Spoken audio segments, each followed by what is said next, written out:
En El Financiero, sabemos lo que valoras.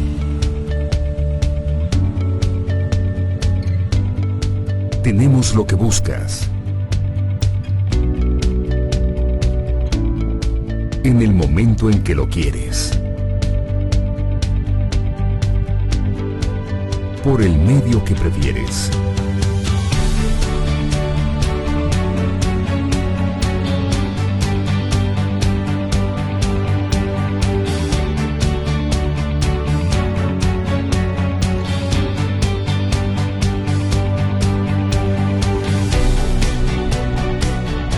Porque ser tu referente en política, economía y finanzas es nuestro mayor compromiso. El Financiero, impreso. El Financiero Bloomberg Televisión. Internet y dispositivos móviles. El Financiero Bloomberg Power Business.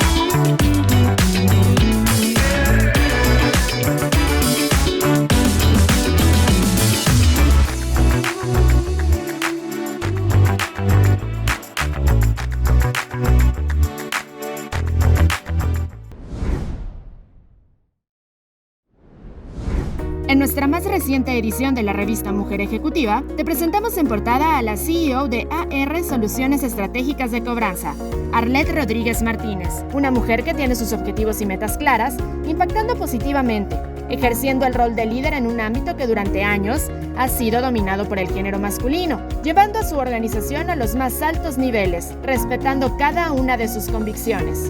¿Sabías que en México residen más de 593,000 mujeres migrantes? En Emprendimientos Sin Fronteras, considera necesario crear estrategias de apoyo para su profesionalización. Además, para el 2030 la moda sostenible representaría beneficios económicos globales, creando la tendencia Slow Fashion promoviendo la reutilización de materia prima. Estos y otros temas de interés los podrás encontrar en esta nueva edición. Suscríbete, síguenos en nuestras redes sociales y no olvides visitar nuestro sitio web www.mundoejecutivo.com.mx. En el mundo de los seguros, la experiencia es invaluable. Y nosotros tenemos más de 50 años en el mercado. Trabajamos con las mejores aseguradoras de México porque hacemos que suceda. Más de 3,500 clientes y 60,000 asegurados confían en nosotros. Con presencia en Querétaro, CDMX, Chihuahua y Guadalajara, brindamos cobertura a nivel nacional y ofrecemos soluciones adaptadas a tus necesidades. Tu seguridad es nuestra prioridad. Hazlo sin miedo.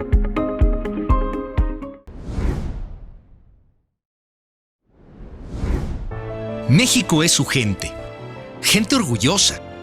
Gente que todos los días se levanta muy temprano para darle, para sacar a este país adelante. Sí, te hablo a ti, que estás sentado esperando la película, y al que está a tu lado, y también a los que están detrás de ti. Todos nosotros somos México. Somos el mejor país del mundo. Nuestra fortaleza es el diálogo, la riqueza de nuestra cultura, su diversidad y la manera en la que siempre nos echamos la mano. Sumemos, construyamos juntos. Y aquí estamos nosotros para informarte desde muy temprano. Te acompañamos con las noticias más importantes del día y estamos siempre abiertos a todas tus opiniones. Neta, de corazón, gracias por darnos unos minutos de tu tiempo. Yo soy Luis Cárdenas. Nos escuchamos todas las mañanas. MBS Noticias con Luis Cárdenas. El poder de las palabras.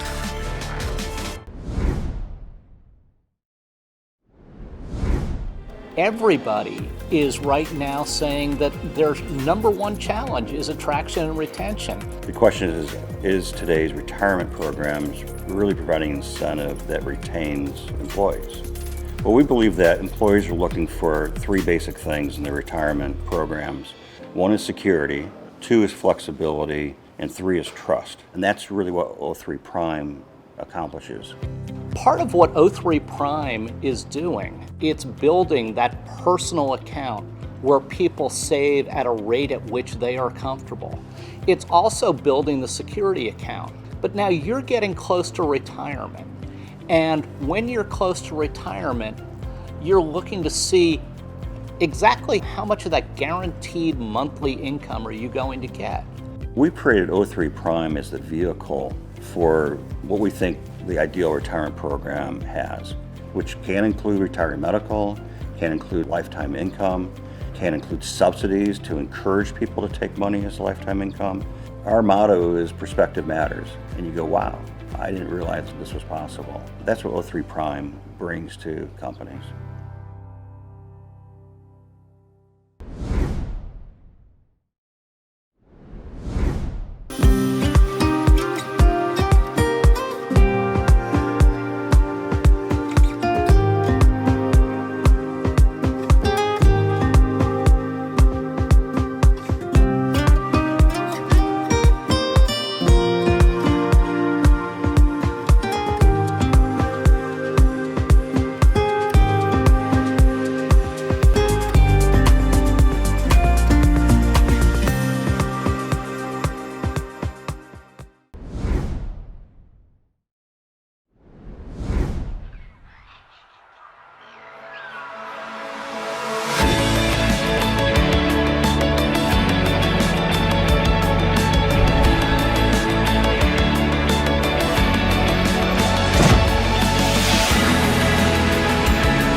La mejor. 4 países y más de 50 ciudades en México, Estados Unidos y Latinoamérica se rinden ante su grandeza, efectividad y supremacía auditiva.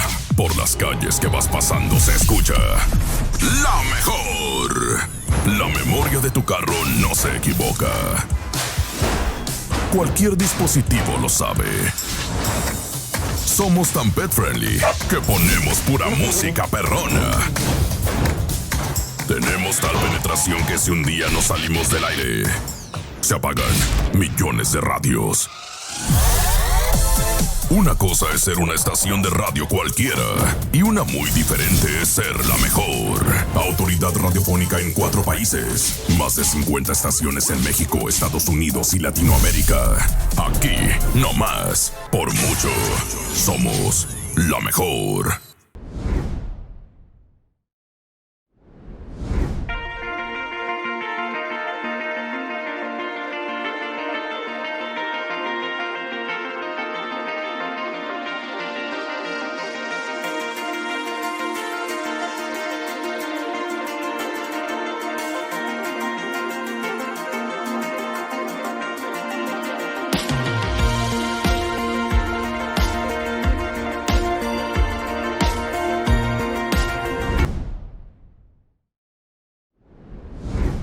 En nuestra edición de septiembre de la revista Mundo Ejecutivo, te presentamos en portada al CEO de las empresas Solar Ever y SEV, Simón Zhao, quien lidera el proyecto de la electromovilidad en México, teniendo como objetivo democratizar la compra de autos eléctricos en el país y cubrir el 70% del mercado antes de que cierre el año. La inteligencia artificial se presenta como punto clave dentro del paro de producciones cinematográficas, poniendo en juego aspectos tanto económicos como tecnológicos, redefiniendo al país como una maquila para la industria cinematográfica a nivel global. ¿Sabías ¿Sabías que Merck México, la farmacéutica más antigua del mundo, ahora colabora con la ONU? Debido a la nueva planta mexicana, ahora se pueden hacer donaciones para combatir una de las enfermedades más peligrosas a nivel global, la esquistosomiasis parásito. Conoce las estrategias de los 20 mejores CFOs que mantienen la salud de las empresas. Estos y otros temas de interés los podrás encontrar en esta nueva edición. Suscríbete, síguenos en nuestras redes sociales y no olvides visitar nuestro sitio web www.mundoejecutivo.com.mx.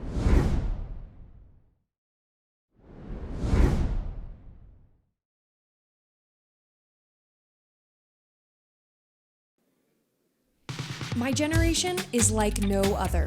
We connected the world in the palm of our hands. My generation gave birth to cryptocurrencies and social media as a profitable business. It was my generation that transformed the personal vehicle into the largest taxi service in the world. However, 30% of my generation can't afford to buy a car. Don't even think about a house. My generation wants to retire at 50, but God knows how we'll have the money to pay for it. In reality, many of us won't be able to retire before 75. My generation invests in the immediate rewards rather than stability for our future. And 1 in 5 of my generation lives in poverty. Boomers needed 306 hours of work to pay for college, but my generation needs over 4,000 working hours. What if we created financial strategies tailored for my generation's needs? What if we found a way to motivate my generation to think about a retirement plan? What does it take to redefine our financial habits? Welcome to the 12th International Pensions Forum. My Generation, Redefining Financial Habits.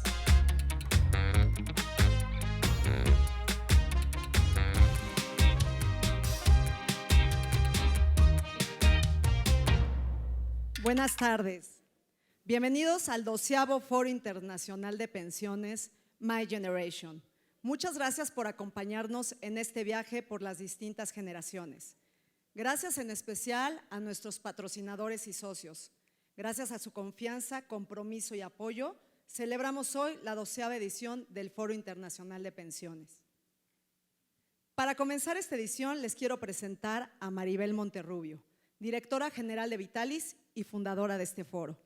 Maribel es economista por la Universidad Iberoamericana, con maestría internacional en Dirección de Comunicación por la Universidad del Valle de México y el Joan Costa Institute de España.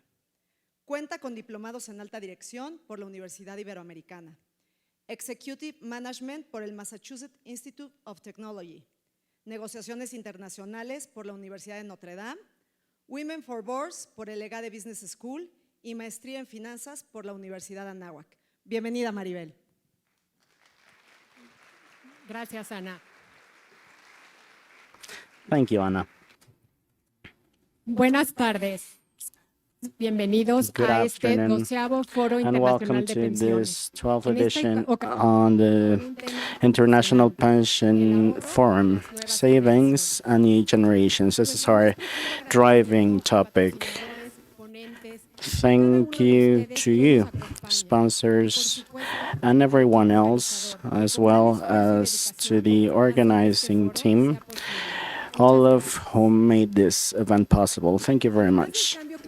Besides climate change, one of the most important challenges in this day and age is the change and paradigm that we have in coming years so that the youngsters can have a better retirement. From a macro perspective, accelerating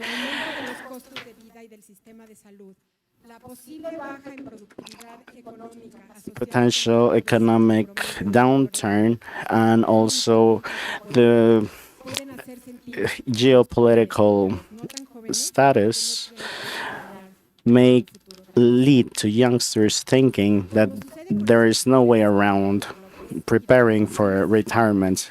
In this historic turn of events, our perspective will change whenever this is translated into our context. Mexico has today an efficient and reliable retirement system. We also have other voluntary contribution system in place, but we have a long way to go in terms of financial inclusion, responsible investments, and promoting contributions on a personal level. Financial stress is one of the greatest concerns of the people that was surveyed. Unsurprisingly, this is something that aches people from across the financial spectrum. Of course, having a greater revenue will be desirable, but if it's poorly spent, well, there won't be enough money to go about our lives. So savings will need to be developed in an assertive and conscious manner. This is why this discussion will be veered on people's savings, and this message is quite a powerful one. There are many things that we cannot control, but we can control our habits, namely our financial habits. We need to turn the tide in the short, medium, and especially in the long term. A lot of decisive factors play a role in a person's and a family's stability, such as financial stability. Savings start with appropriate individual expenditure and the first contributions.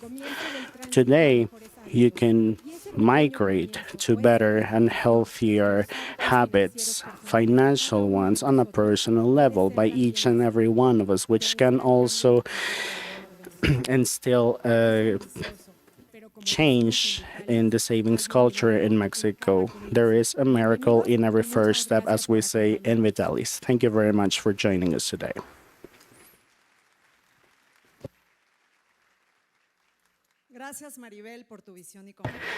Thank you, Maribel, for your mindset and commitment. We all want to discuss our projects, right? Because our projects are a way into the future. We will hear Mr. Jose Suarez, a full-time researcher by the Social Investigation Research Institute by UNAM,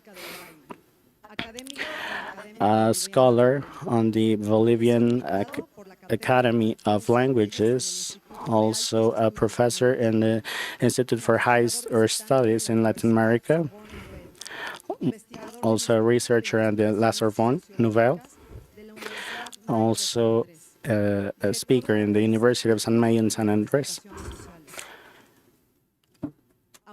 He is an author of a number of books, including Traveling, Seeing, and Narrating, Light Sleeper, and Memory of Our Everyday Lives, among others. He's published a number of papers across a number of national, international magazines and journals. He has taught a number of graduate and undergraduate courses in Europe and Latin America. Welcome. Buenas tardes. Un gusto estar aquí con ustedes. Hello. It's a pleasure to be amongst you at this very generous venue. We just toured around this museum, and it's just amazing because this is a reminder of our culture, where we're coming from. I am fond of being with you today, even though I wasn't sure whether to attend, because I am more focused on religion and other kinds of subjects. So when I was invited, I thought, okay, let's think about generations, because this has been a prevalent topic as part of sociology. So let me see whether I can peg your interest in this discussion.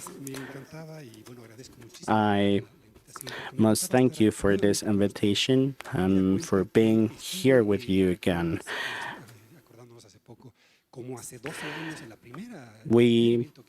I was just reminiscing of the first edition 12 years ago, and then other subsequent editions with many other dreams and projects in the pipeline.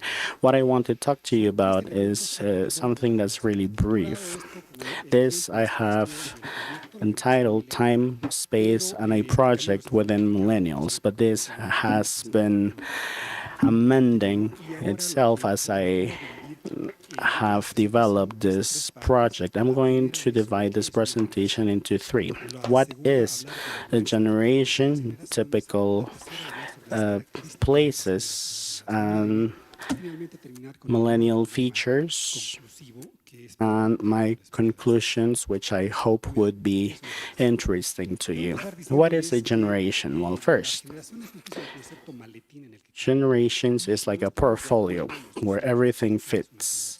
We cannot agree, neither as sociologists nor as institutions, according to UNESCO, UNICEF, to governments and the church. They won't agree with it because this is something that escapes us. However, we need to tackle this. Well, let me suggest this. We're going to move across the paradigm of life, which focuses on a number of questions in order to understand what a generation would be like. First, the biological component.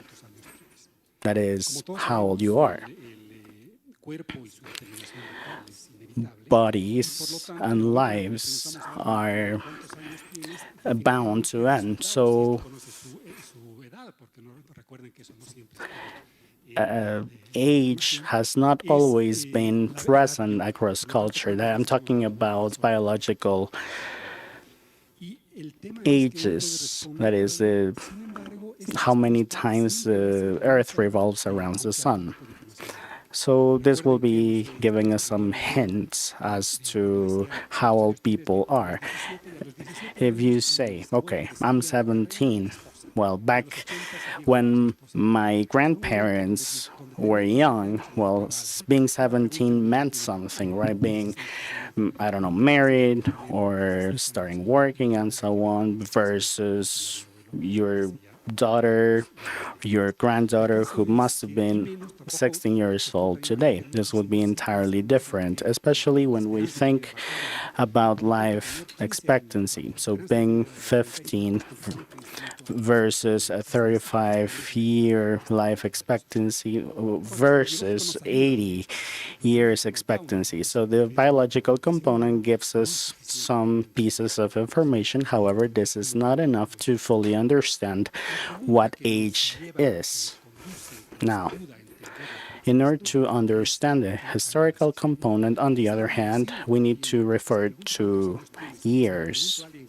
There will be a difference there when we are dealing with the questions, because this is more a question of chapters that people have gone through. If I go and state my age, I'm 53, well, you can just get a hint of what someone that's 53 years old would look like or have done. Well, but if I tell you, okay, I was born in 1970, well, you can get a hint as to what I have experienced.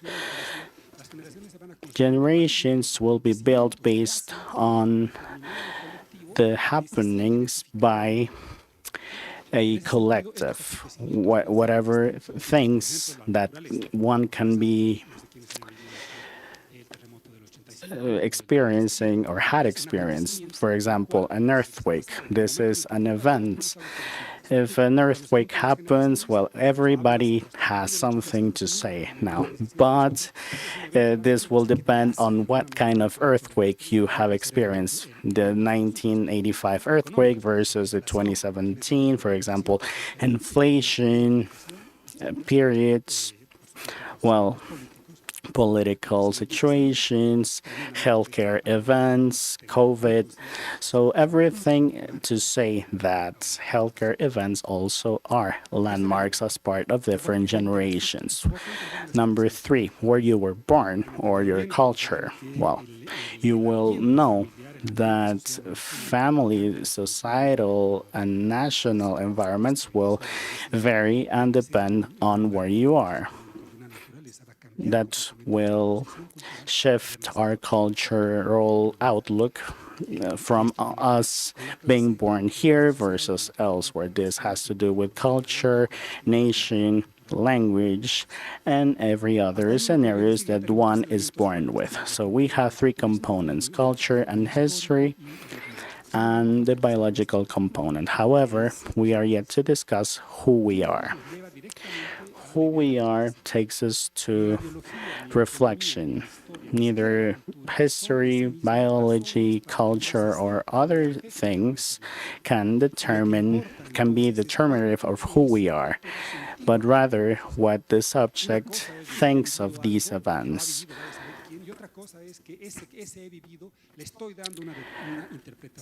This is basically a matter of interpreting a personal interpretation by individuals in terms of their own lives, whether or not there is a weight on that. So this reflection gives meaning to their age, culture, countries, and nations. So this is something that will be cornerstone in what a generation would look like. So these components will be changing. But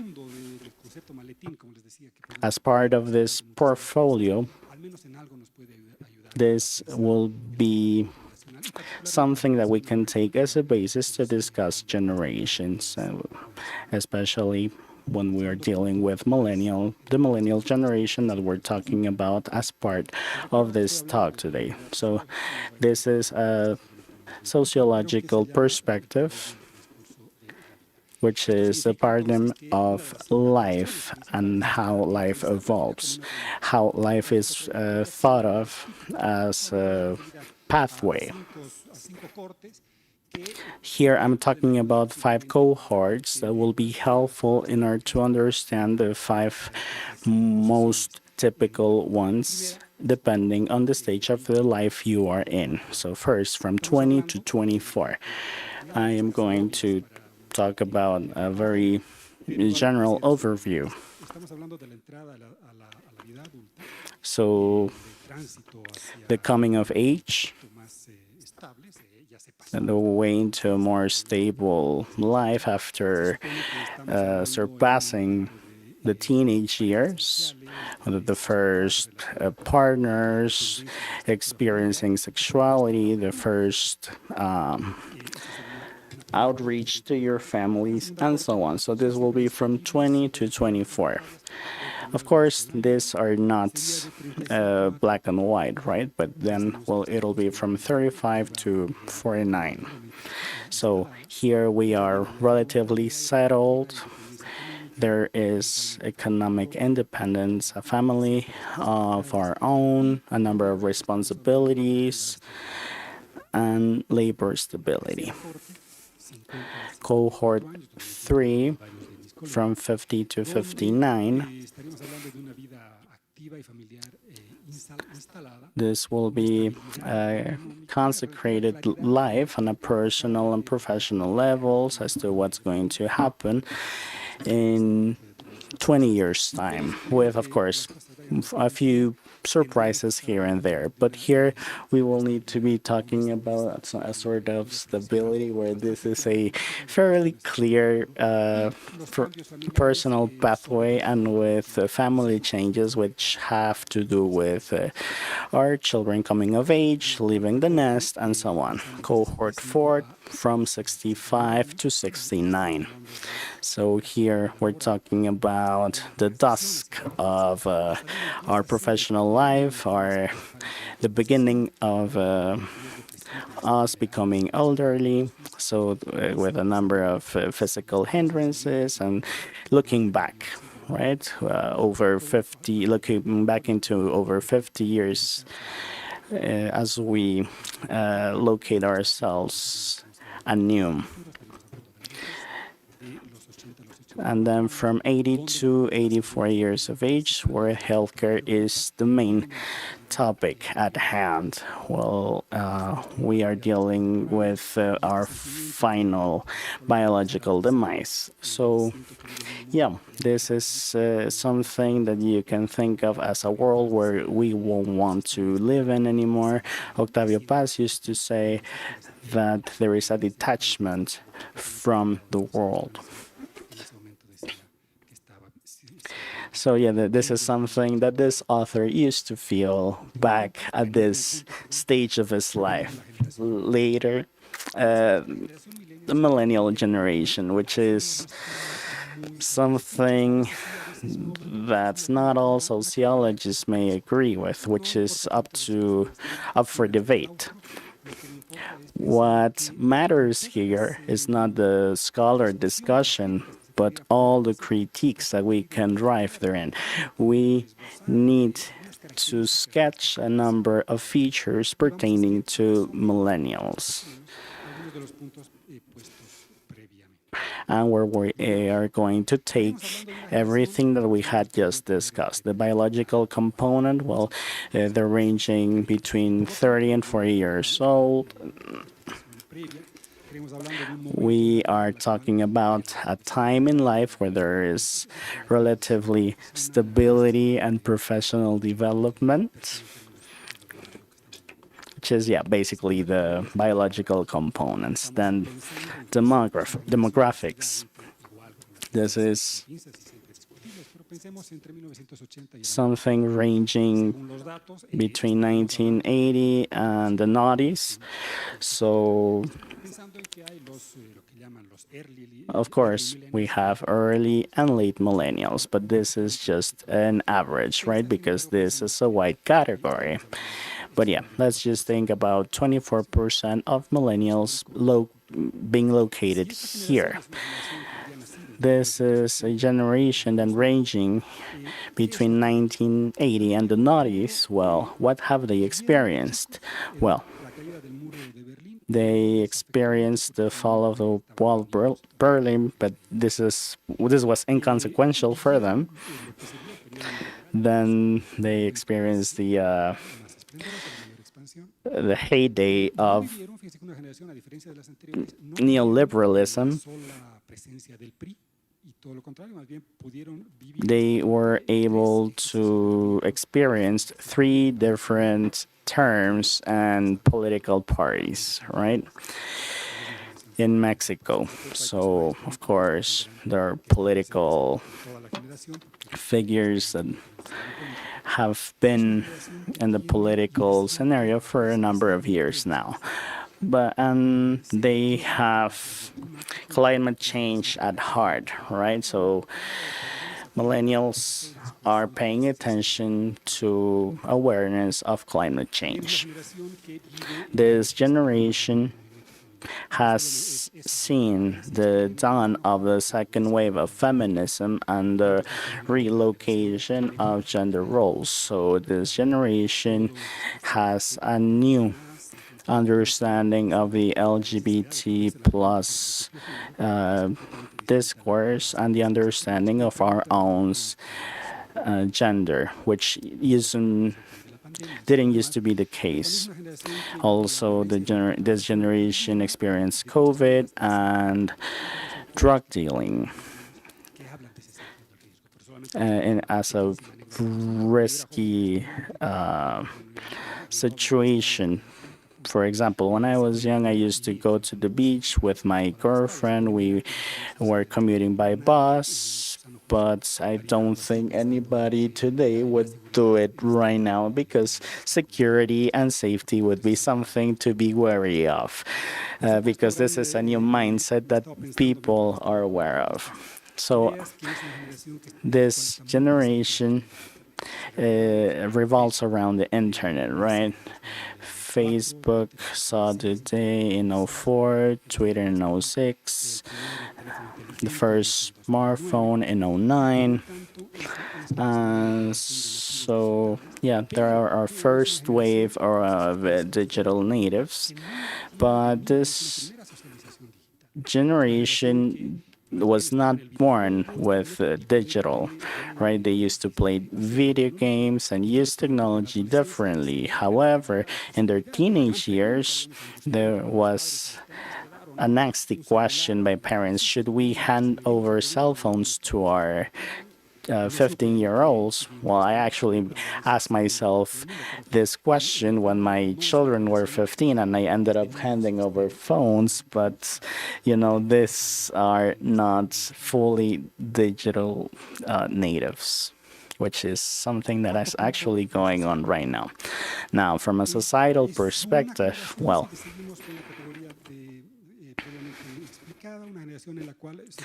this is an age where we are relatively settled with a number of heartbreaks and undoings and redoings. So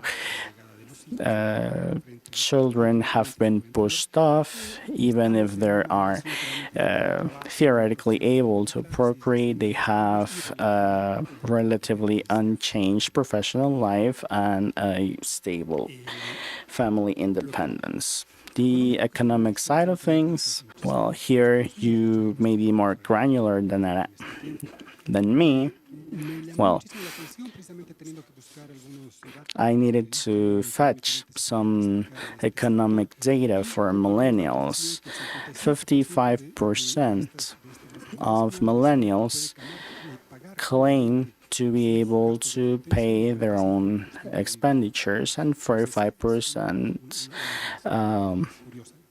don't make ends meet. So, of course, this is under the savage capitalist competitiveness, and they suffer the toll and the decadence of social security across many traditionally government-owned schemes such as housing and so on. So there were a couple of pieces of information by Vitalis which I thought were really interesting, because this generation, millennials, are the ones who are less knowledgeable about their own cash flow in terms of revenue and expenditures. These people are not aware of their own assets and liabilities. They are less concerned with savings for retirement, and they think their debts is under control.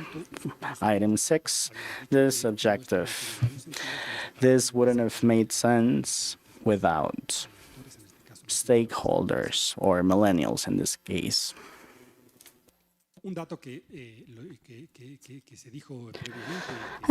Previously mentioned point, which I find very interesting, was that 34% of this population claims to be stressed most of the time.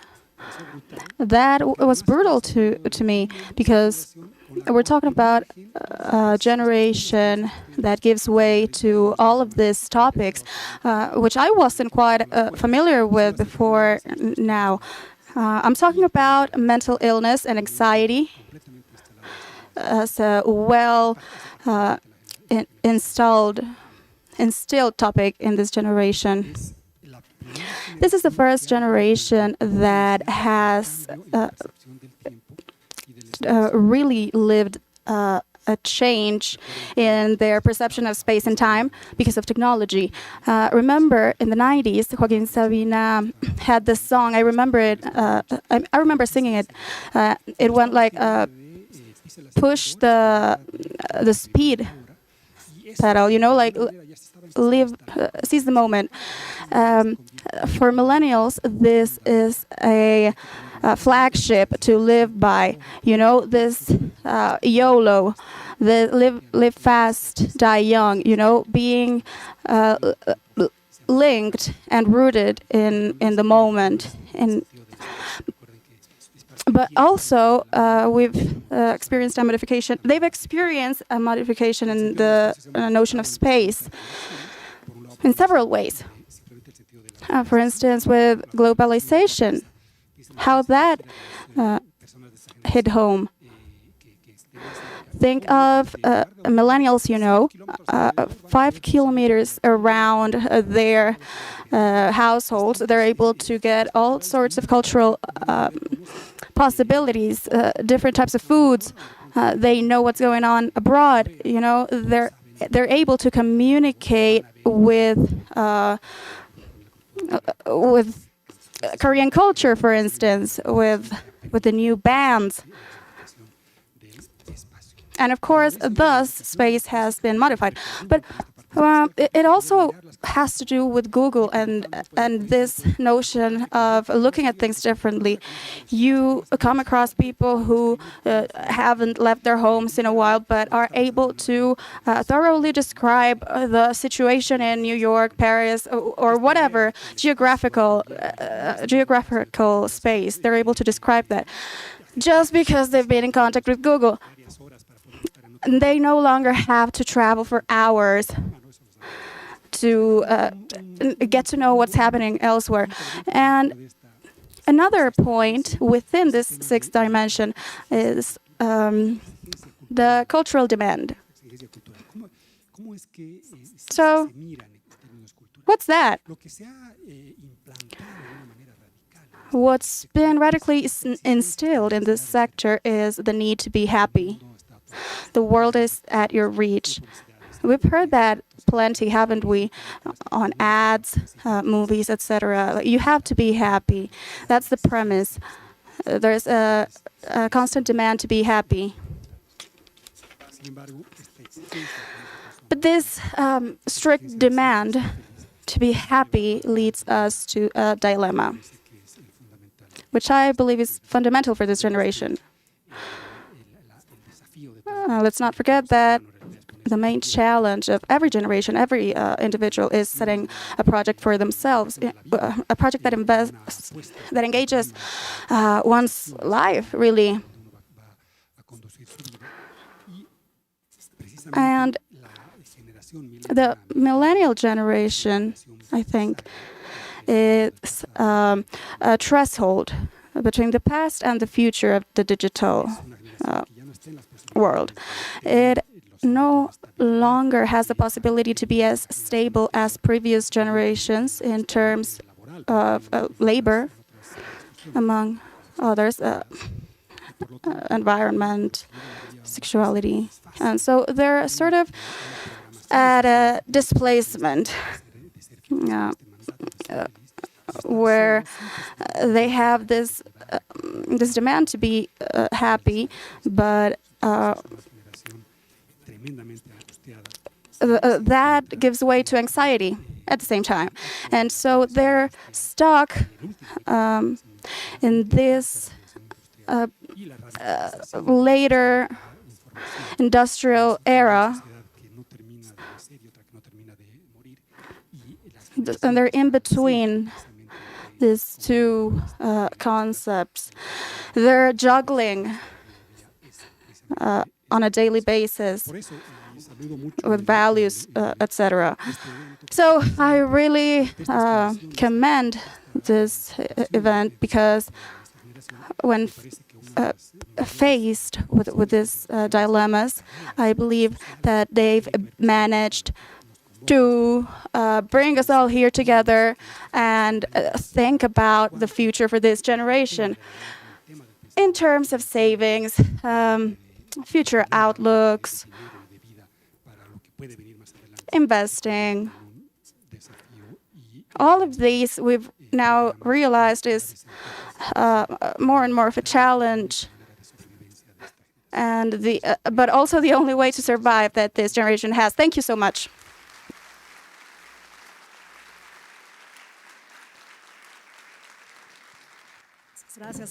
Thank you so much, Hugo. As Hugo mentioned, each generation is marked by several events, key events. New generations stand out for being more empathetic and being concerned about holistic health. Our next speaker has a great trajectory in financial health. Edgar Caram has more than 30 years of experience in the financial sector. He's currently working at BBVA, where he served in customer service, technology departments, and marketing. Distribution models, Pygmy Bank, and he's in charge of the insurance department at BBVA, among others. He served in the Association of Mexican Banks as the responsible for the SMEs, and at the Department of Insurance companies working towards financial inclusion. He has 2 master's degrees, one in finance and the other in positive leadership. Welcome, Edgar.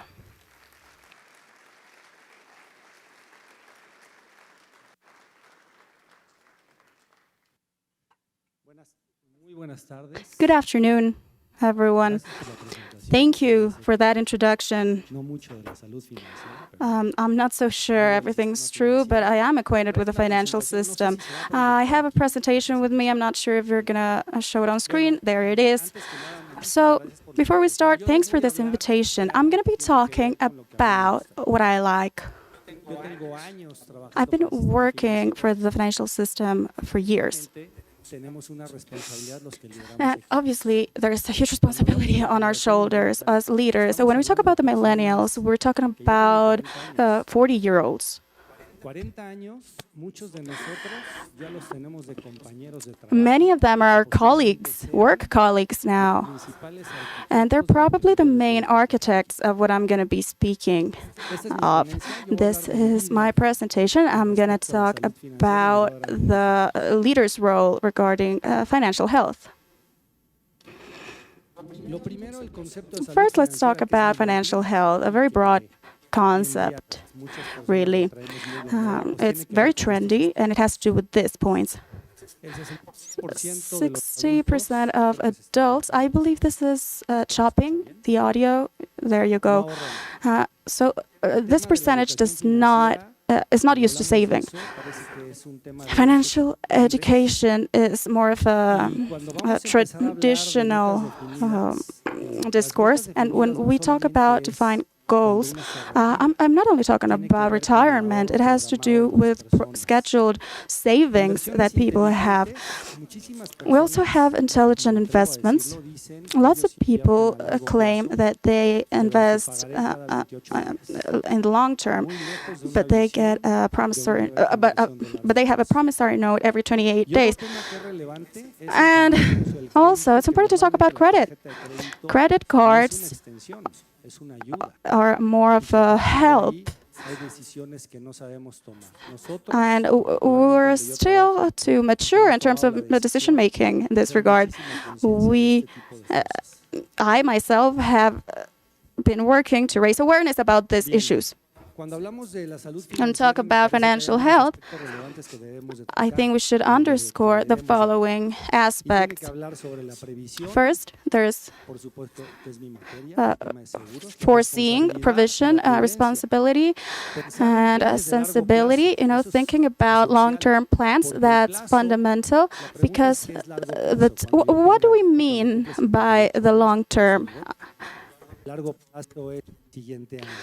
When I think about the long term, I'm thinking about next year. So what do we mean by the long term? We should start thinking about this as leaders, because our teams, when we start awarding antiquity benefits, seniority benefits, it shows. So what happens when there's financial stress? Well, plenty, some of which is very unpleasant, such as robbery, parallel banks, or non-productivity, and of course, crisis and financial contingencies. When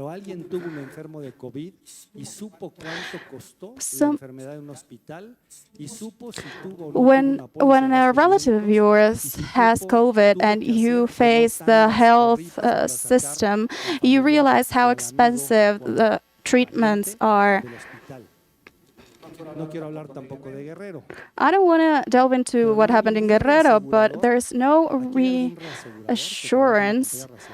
Does anyone here work in reassurance? Well, at least I don't see you very concerned because Guerrero is not very well insured. Pero muchísimos de los condominios tienen seguro por la hipoteca. Many of the buildings have a mortgage insurance, but not for the building. Well, that didn't sound so cool, did it? And of course, social responsibility, which has to do with your contribution to society. And this contribution is not necessarily donating to a charity, but rather that you owe yourself to your work team. I'm sorry, I'm kind of clumsy with this. Una primera pregunta. So, first question. This has to do with your counselors, your banking and financial aid. The matter of the fact is that us bankers don't really have conversations with clients anymore. We just look at their faces and think mortgages, credits, insurance, but we don't engage in conversations or assessing financial health. We're not concerned with people saving up.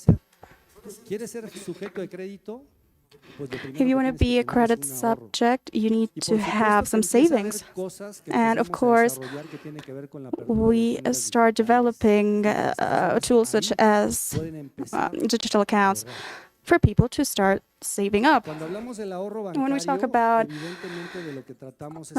bank savings, we're aiming for bankerized country and more reliable institutions. Financial health has to do with a huge responsibility that us, insurance companies and bankers have towards the people. And we need to talk about it, not only about our monthly goals or in terms of sales, because I'm talking about the role of a leader in the broader sense. I lead quite a large team, and so I'm responsible to raise awareness. You want to change the mic? So here's some stats. 7 out of 10 cars in this country are not insured.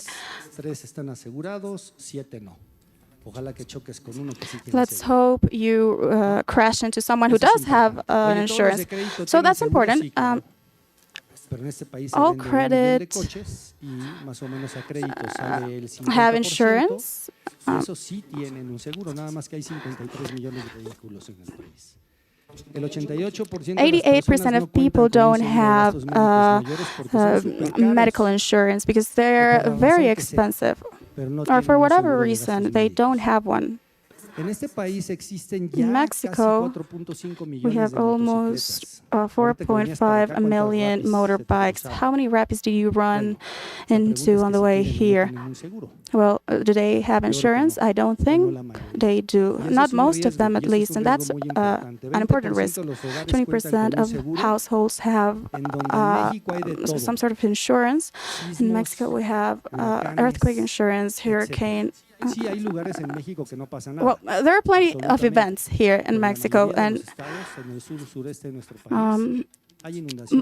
this mostly happens in the south, or it has a greater impact there. Here are two numbers, which are interesting. We have the highest house pet rate in the world. Let me ask you, how much do you love your pet?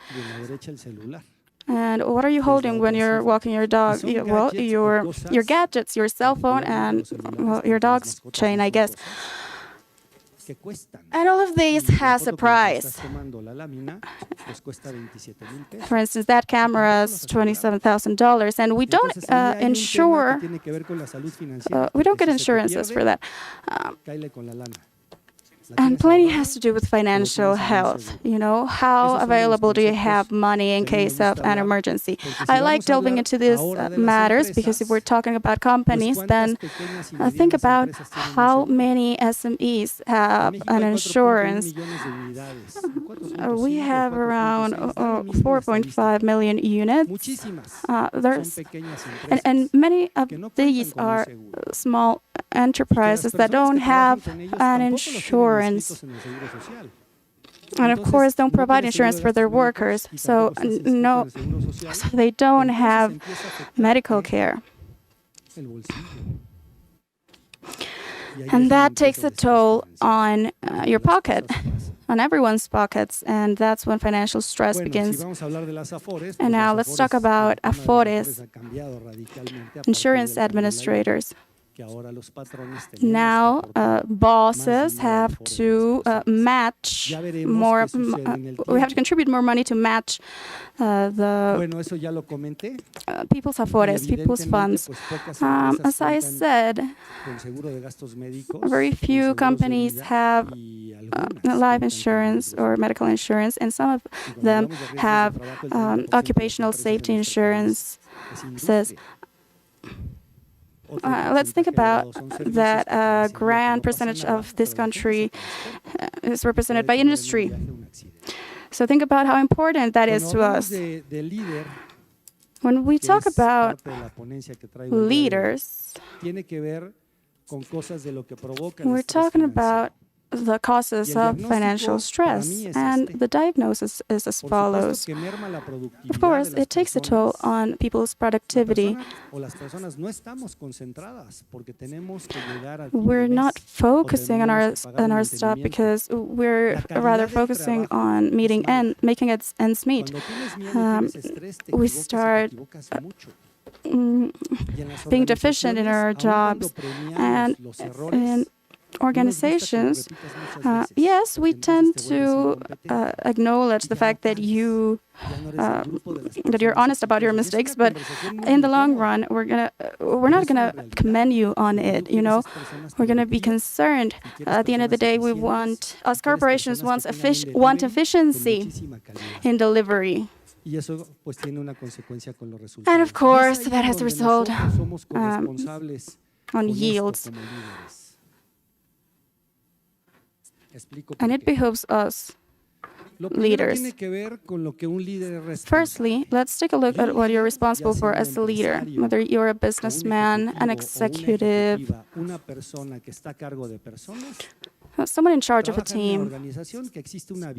You work at an organization where they have a vision. This vision has to do with the company, yes, but who is the company? Well, the people. Not just the buildings. It's more about the people, isn't it? That relates to one's professional work, and one's will to start saving up. In order to save up, you need a job that you like and that is well paid, and that has to do with the vision, but also with your choice. What do you want to do with your life? And then this next point has to do with what we often say as leaders. It has to do with result orientation.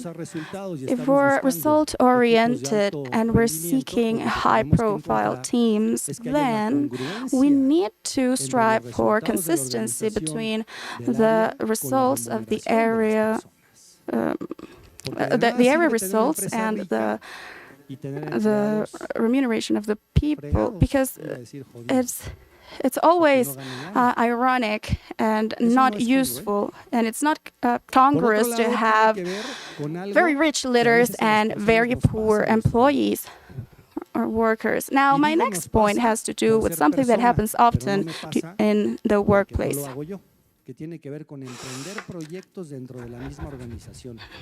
Entrepreneurship of your own projects within an organization.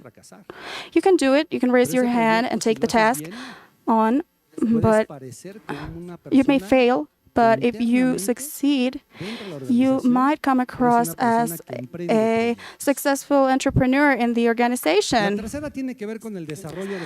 And then comes people's development, which has to do with the skills that you have to foster within your team as a leader. It has to do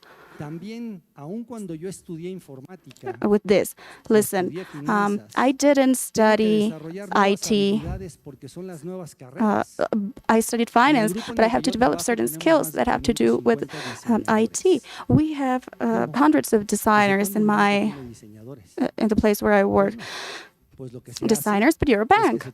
Well, yeah, but we have to design customer experiences, and that is, in fact, a new job, and we learned that now, not before. In the 80s, this wasn't a thing. So these skills have to do with design, with the agile methodology, sustainability, which is very trendy right now, with the risks. This is about a person having a wide array of skills and possibilities to transcend in an organization. But partly that's up to the leader, for fostering these initiatives. If you see that someone's stagnant in one position, then you have to steer things up. You have to make people ambitious. And of course, entrepreneurship, which is defined by itself. In innovative organizations, they need young people bringing in new ideas, and they're the ones who are going to change the service experience and the image of the product. And of course, that results in better compensation for workers. Now, what we want as members of an organization is having someone that listens to us. Apart from our families, I'm talking about the people we're working with and we spend more than 8 hours a day with,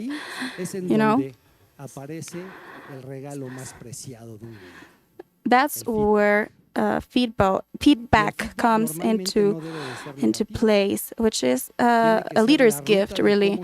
It shouldn't be negative feedback. It should be constructive as to how to keep growing within an organization.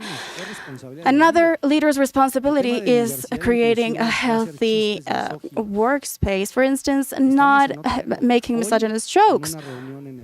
It's a different time now. We're talking about diversity the other day. Here we're talking about our generation, 50-year-olds and above. The difference lies in communications, or the way we used to communicate, rather. It's not that we are short-sighted, right?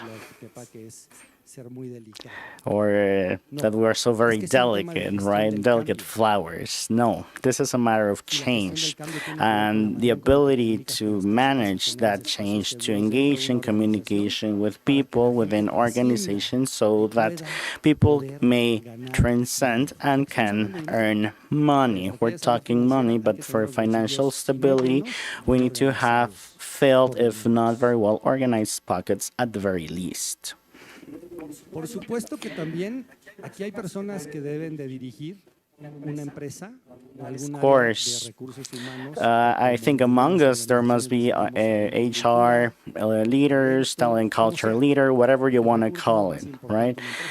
The most important assets within the company is people. To them, we must continue questioning ourselves in terms of our leadership and their benefits, i.e. emotional salary having to do with development platforms, because our obligation as a leader, if you are someone under my responsibility, well, there is someone responsible for, in turn, managing human relations, so he or she must strive for the greatest benefits for those people working inside your organization. We must also contribute to society. I think that this one has to do more with the leader being concerned with people, yeah, their professional career, their health, and also their contribution, economic and otherwise, to the country. I mean, Hugo was talking about how proud he felt of touring this museum because he could reminisce of his origins. Yeah, I mean, that's good in paper, right? But we need to do something for our society. Of course, I'm not engaged in a political rally, right? But I think the bottom line is education, something we must foster, because education is something, is our way out of poverty, without a doubt. And I think I must be wrapping up by now if this one thing allows me to. Right now, I want to illustrate a number of examples at my workplace, which is a graphic economic sample of a leader being concerned with people saving, especially those who are between the 25 and 60 years of age, which is the typical retirement age. This graph says that retirement funds, which is something people may not always be wary of, well, 75% of those people need to be able to save up for their future, because we have, what, 80K, 80 clerks of a younger generation, right? Because we have over 400 individuals working as designers and other people working as part of IT. Most of them are young. This needs to be thought-provoking. We need to elicit savings with this tool. This has to do with clients too. These are not typical discussions that we need to engage in with clients. This second graph below says, okay, how many clients used to have a very small savings? I don't remember where it started, I think in 19, versus 9 million clients with their Vista savings account. You might have said this to the customer, hey, this is a KPI we need to meet, but yeah, we need to engage and instill that conversation. On the other hand, a historical milestone that I'm very proud of is, okay, if you, as part of your organization, okay, you decided on betting on the gender quota and the disability quota, well, guess what? You, as them, have the same rights, responsibilities, and benefits. People suffering from an illness are typically excluded. So I am proud to say that if you have hired people with disabilities, well, those individuals are experiencing a typical case scenario versus somebody else. And so this is a benefit that, yeah, will be costly with you, but this is something that you decided to embrace upon yourself. So you are entitled to provide those those benefits to them as well. And now, I'm paying attention to you. This is a colleague that worked with me a number of years ago. Actually, in 2016, we decided on changing shifting some positions. That is, letting 1,700 people go into a different role. So, leaders think about how to optimize expenditure, because you need to either spend less or sell more in order to make more money. So there we will be able to make a decision. Hey, the person taking over this position cannot earn 70,000 pesos a year. He or she needs to be able to make a healthy living. So the most moderate salary is nearing 250,000 pesos a year at my workplace. And so we took this to the entrepreneurial committee as a minimum spread for welfare. So businessmen, you used to be told, hey, how much do you pay your people? How concerned are you with people earning a healthy living?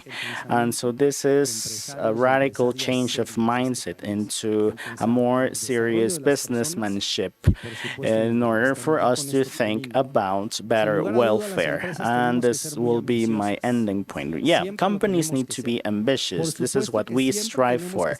We need to continue struggling for everyone to have a good salary, not only myself, but my team and my people's teams, so that we get all to save to instill creativity, innovation, and entrepreneurship, so that people can say, hey, I can afford to change careers or change professions, of course, with financial education, preparation, and many other things that you can read on the slide as a conclusion. This is a responsibility that we all leaders have towards people's financial health. So I really thank you for listening in. This is, at the end of the day, just sharing my experiences that I've had across a number of years experience, because companies are not metal poles. Companies are people, and financial stressors are born on people, and we are responsible for financial health, which is something that we must rely on because we are instilling a culture within organizations. Thank you.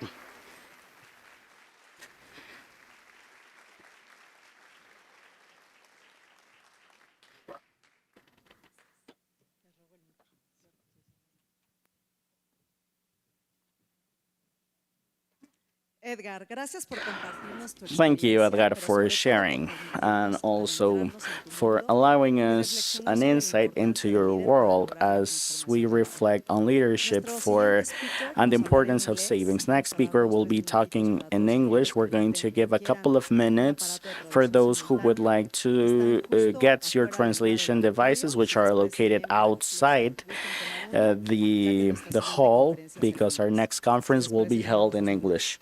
So we're going to bear with you for just 2 minutes before the next speaker takes the floor.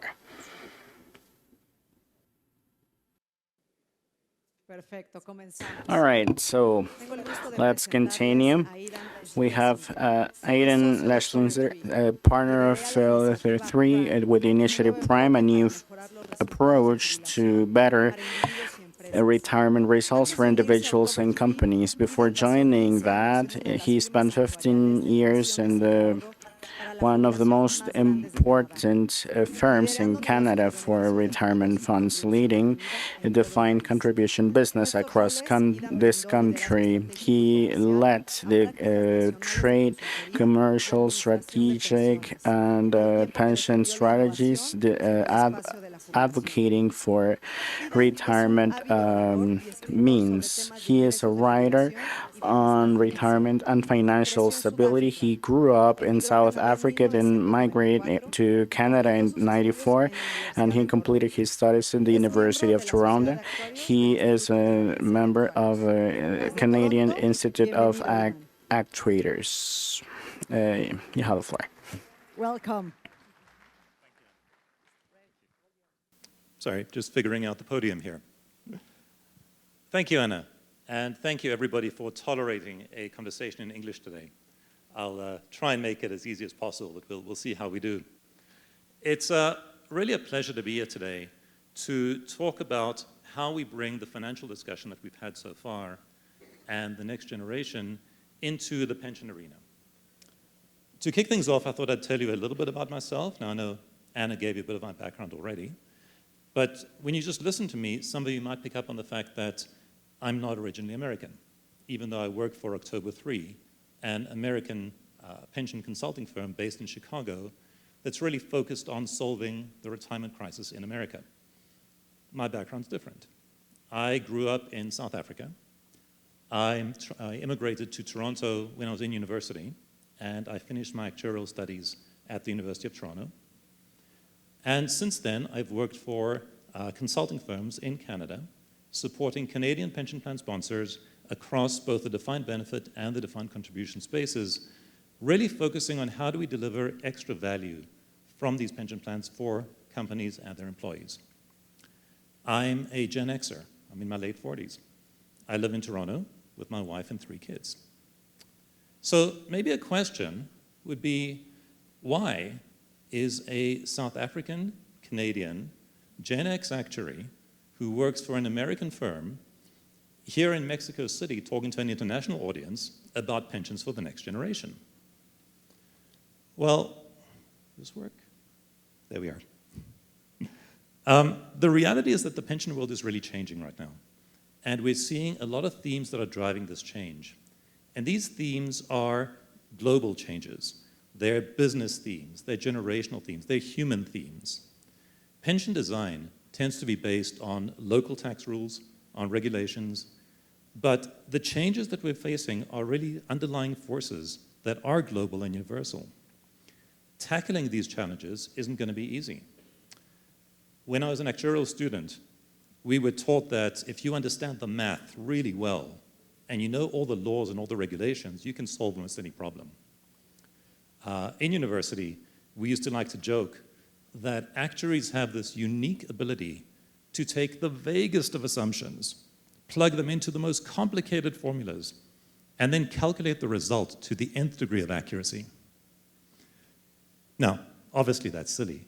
And what we've learned since is that while understanding the rules and understanding the math will help you to really calculate the costs of what's been promised, in order to really address the real pension challenges that we face, you have to go beyond those things. You need to think about human nature. You need to think about business objectives, communications, cognitive biases. We need to go beyond the math to the people and the principles which really impact workers around the world.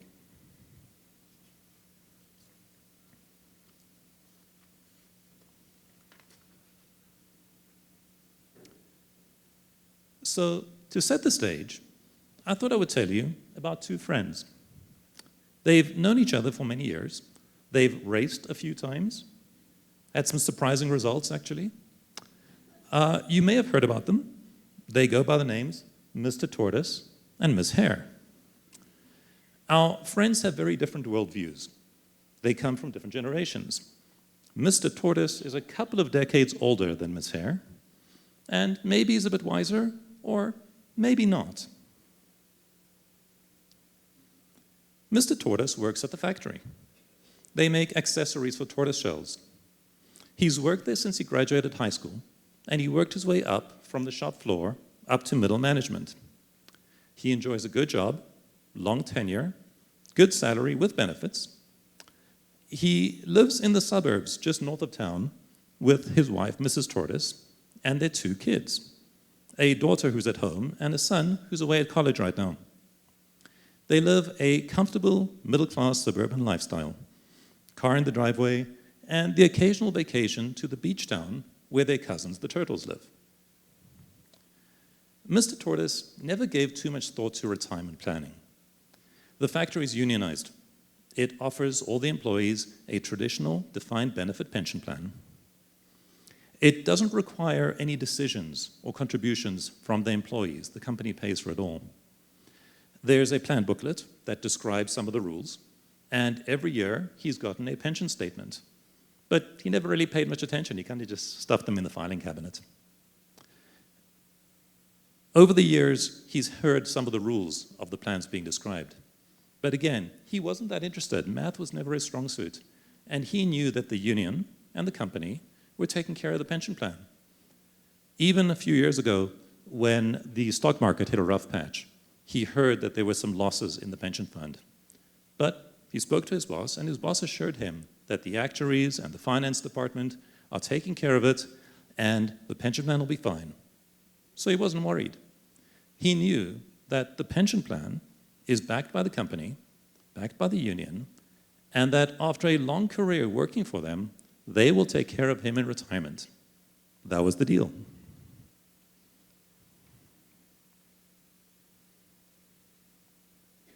Across the town from Mr. Tortoise lives Miss Hare. She's quite different than Mr. Tortoise. She's always rushing. She's always looking for the next big thing. She's always sure there's something around the corner. She's a .NET programmer. She went to school during the early days of the internet. She learned to code as a hobby. And after university, where she earned a degree in computer science, she went to work for a company called Carrots.com. It was a startup. They were trying to replace real carrots with digital carrots. Not surprisingly, the company didn't last. But Ms. Hare wasn't bothered. She got some good experience, she built up her resume, and she went to work for another technology company. Over the years, she had 7 different jobs with 7 different companies. She never stayed very long with any of them. She never built a strong connection with them. 4 of them went out of business.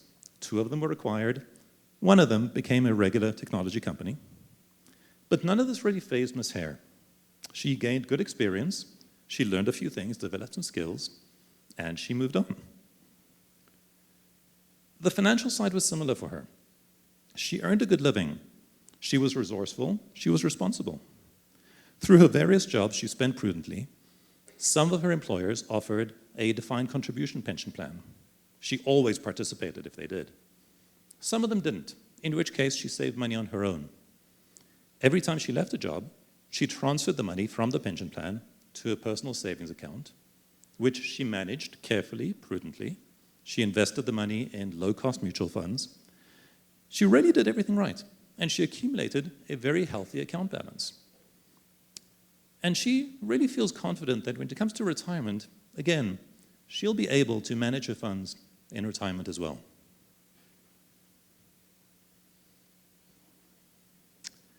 Our tortoise and hare are different from the classic story. They're each running their own race. It's a race that's designed specifically for them. They are the stereotypes of the people that these pension plans are designed for. And because they're the stereotypes, they will both succeed. They'll both win their races. But that begs a couple of questions. How many of their colleagues do you think will have as good an experience as they would with their respective pension plan designs? Maybe if you think about it for yourselves, how many of you associate very closely with Mr. Tortoise or perhaps with Ms. Hare? Let me make the question harder. How many of your younger employees do you think would associate closely with our heroes? How many of them would think that that style of work and that style of retirement would be ideal for them? Well, one day, a few years after Mr. Tortoise retired, they met up at a local cafe, and they started chatting. After catching up, the conversation turned to their retirement plans. "I don't understand you, Tortoise," said Ms. Hare. "How can you leave your pension entirely in someone else's hands? You don't even work for the factory anymore, but you're completely dependent on them. How can you take no interest in your investments? How can you just trust that every month you will get a paycheck from a company you don't even work for anymore? You have no control and no ownership." "Well, I don't understand you," replied Mr. Tortoise. "I get that you don't want to be tied down, but you're taking an awful risk.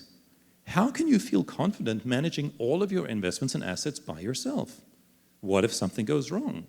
How do you think that you'll manage to keep your money for your entire retirement? That's an awful risk you're taking. What if things don't work out?"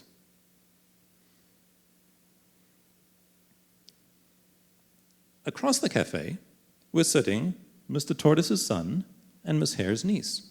They're friends from college. They're back home for the holidays. "They're both nuts," they agreed. "One has chosen to leave his future entirely up to his employer, who he doesn't even work for anymore. He's not involved, he doesn't take an interest in his investments, and he doesn't know how he's going to handle things if circumstances change.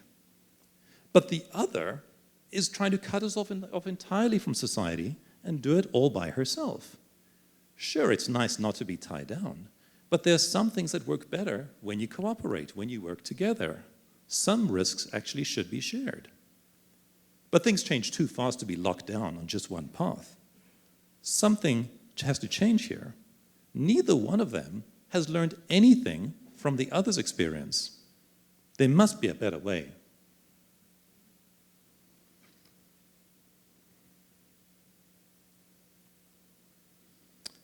Let's leave our friends for a second and return to where we sit here today. Like the younger table at the cafe, we have the same impression that something is wrong. We're stuck with an outdated pension system, with outdated pension designs. We're being squeezed by different generational priorities. We have a system that employers and employees are generally unsatisfied with, and a population that's worried and stressed. In a recent Gallup poll, 57% of working Americans said they don't expect to have enough money to retire on. Financial stress is the #1 driver of mental health issues across the board.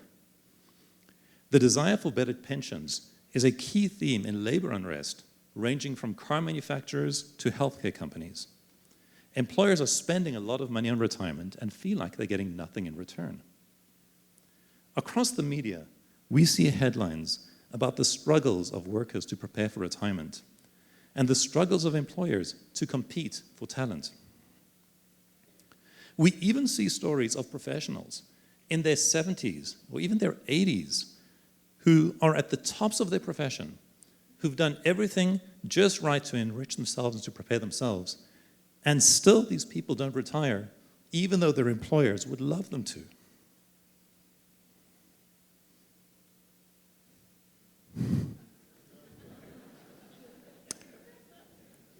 Maybe if they had a better pension plan. Clearly, something is wrong with our retirement system. Something needs to be done. The question is why? What is going wrong? What is wrong with pensions today? Well, why do we dig in? Around the world, we have two dominant pension models. They're similar in some respects. People save money during their employed years, that money gets invested and accumulated, and then that money is used to provide for retirement income. The catch is that the period over which all this is supposed to happen is very long, and there's a lot of uncertainty during this period. There's uncertainty about employment, about investment returns, about interest rates. The big difference between the two models is how that uncertainty is handled. At one end of the spectrum are traditional defined benefit pension plans, which promise a specific retirement benefit amount, usually paid as lifetime income. The pension is calculated using a formula that might consider things like age, service, earnings. But critically, the pension doesn't change based on certain outside factors, things like investment returns or interest rates.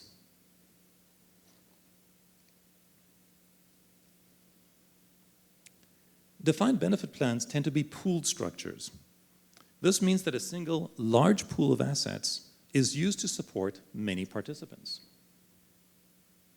And variability from one participant can offset variability from another participant. I'll give you an example. Defined benefit plans do a very good job of handling longevity risk. That is the risk of people outliving their money. The reason this works is because actuaries are extremely good at predicting the life expectancy of a big group of individuals. We're terrible at predicting the life expectancy of a single person.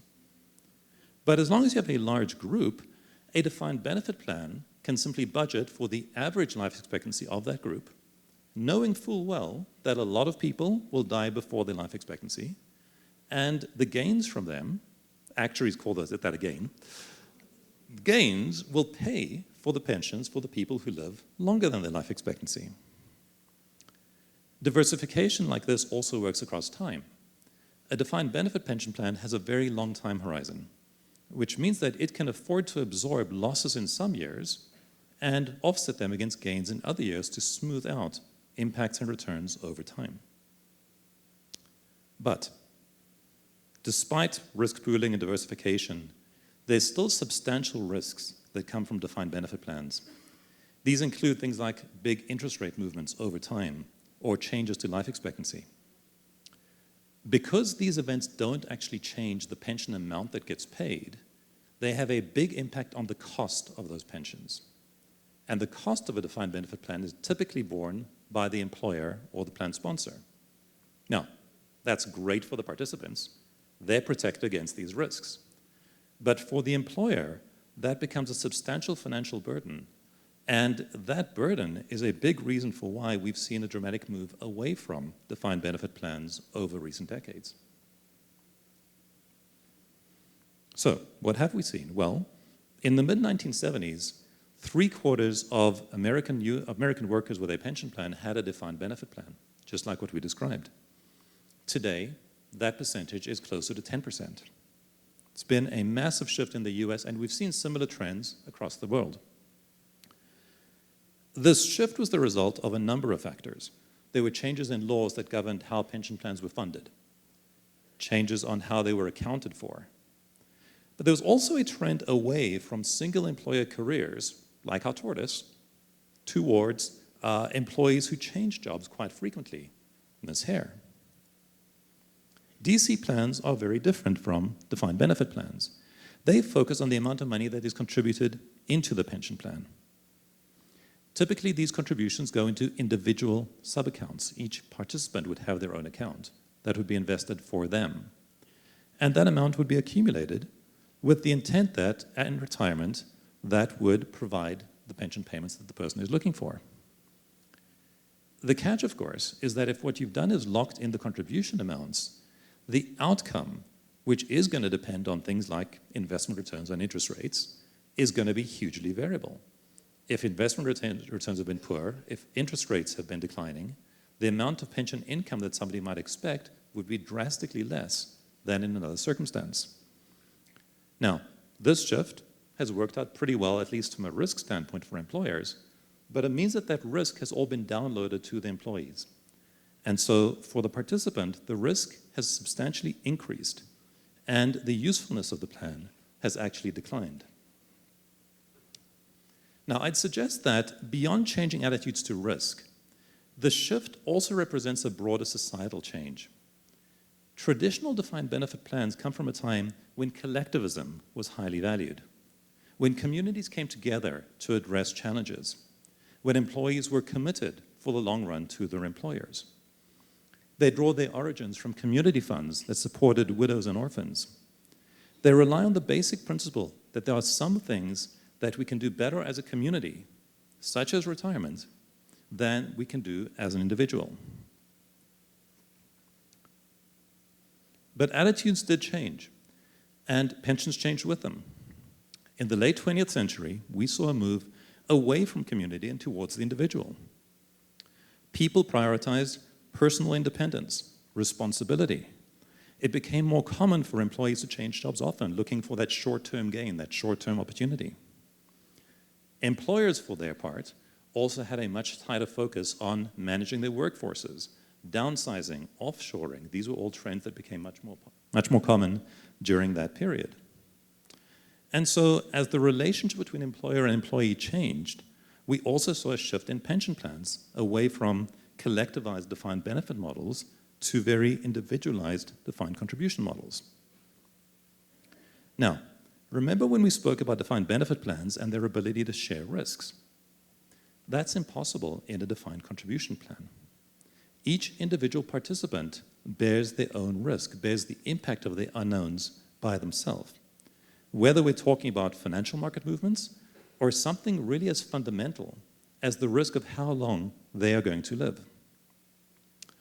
Now, one interesting consequence of this shift is that defined contribution members actually have to behave much more cautiously, much more conservatively than defined benefit plan members have to. Again, I'll give an example. If you think about a 65-year-old American male who is retiring with a defined contribution pension plan and looking to be 90% sure that he will not outlive his money in retirement. Well, he's got a budget for his money to last all the way to age 93. Now, a group of such males in a defined benefit plan, the plan would only have to budget until their average life expectancy of 82. Those extra 11 years from 82 to 93 is a big burden that's being placed on the defined contribution member to be confident but still not certain that he will not outlive his money. As a result, he has to live on a far lower retirement income than his equivalent in a defined benefit plan, even if they had the same amount of money going in. There was an interesting Canadian study that calculated that per dollar of contribution, defined benefit plans produce double the dollar of benefit. Defined benefit produces double the benefit than defined contribution plans do. And this was coming entirely from pooling of risks and pooling of assets.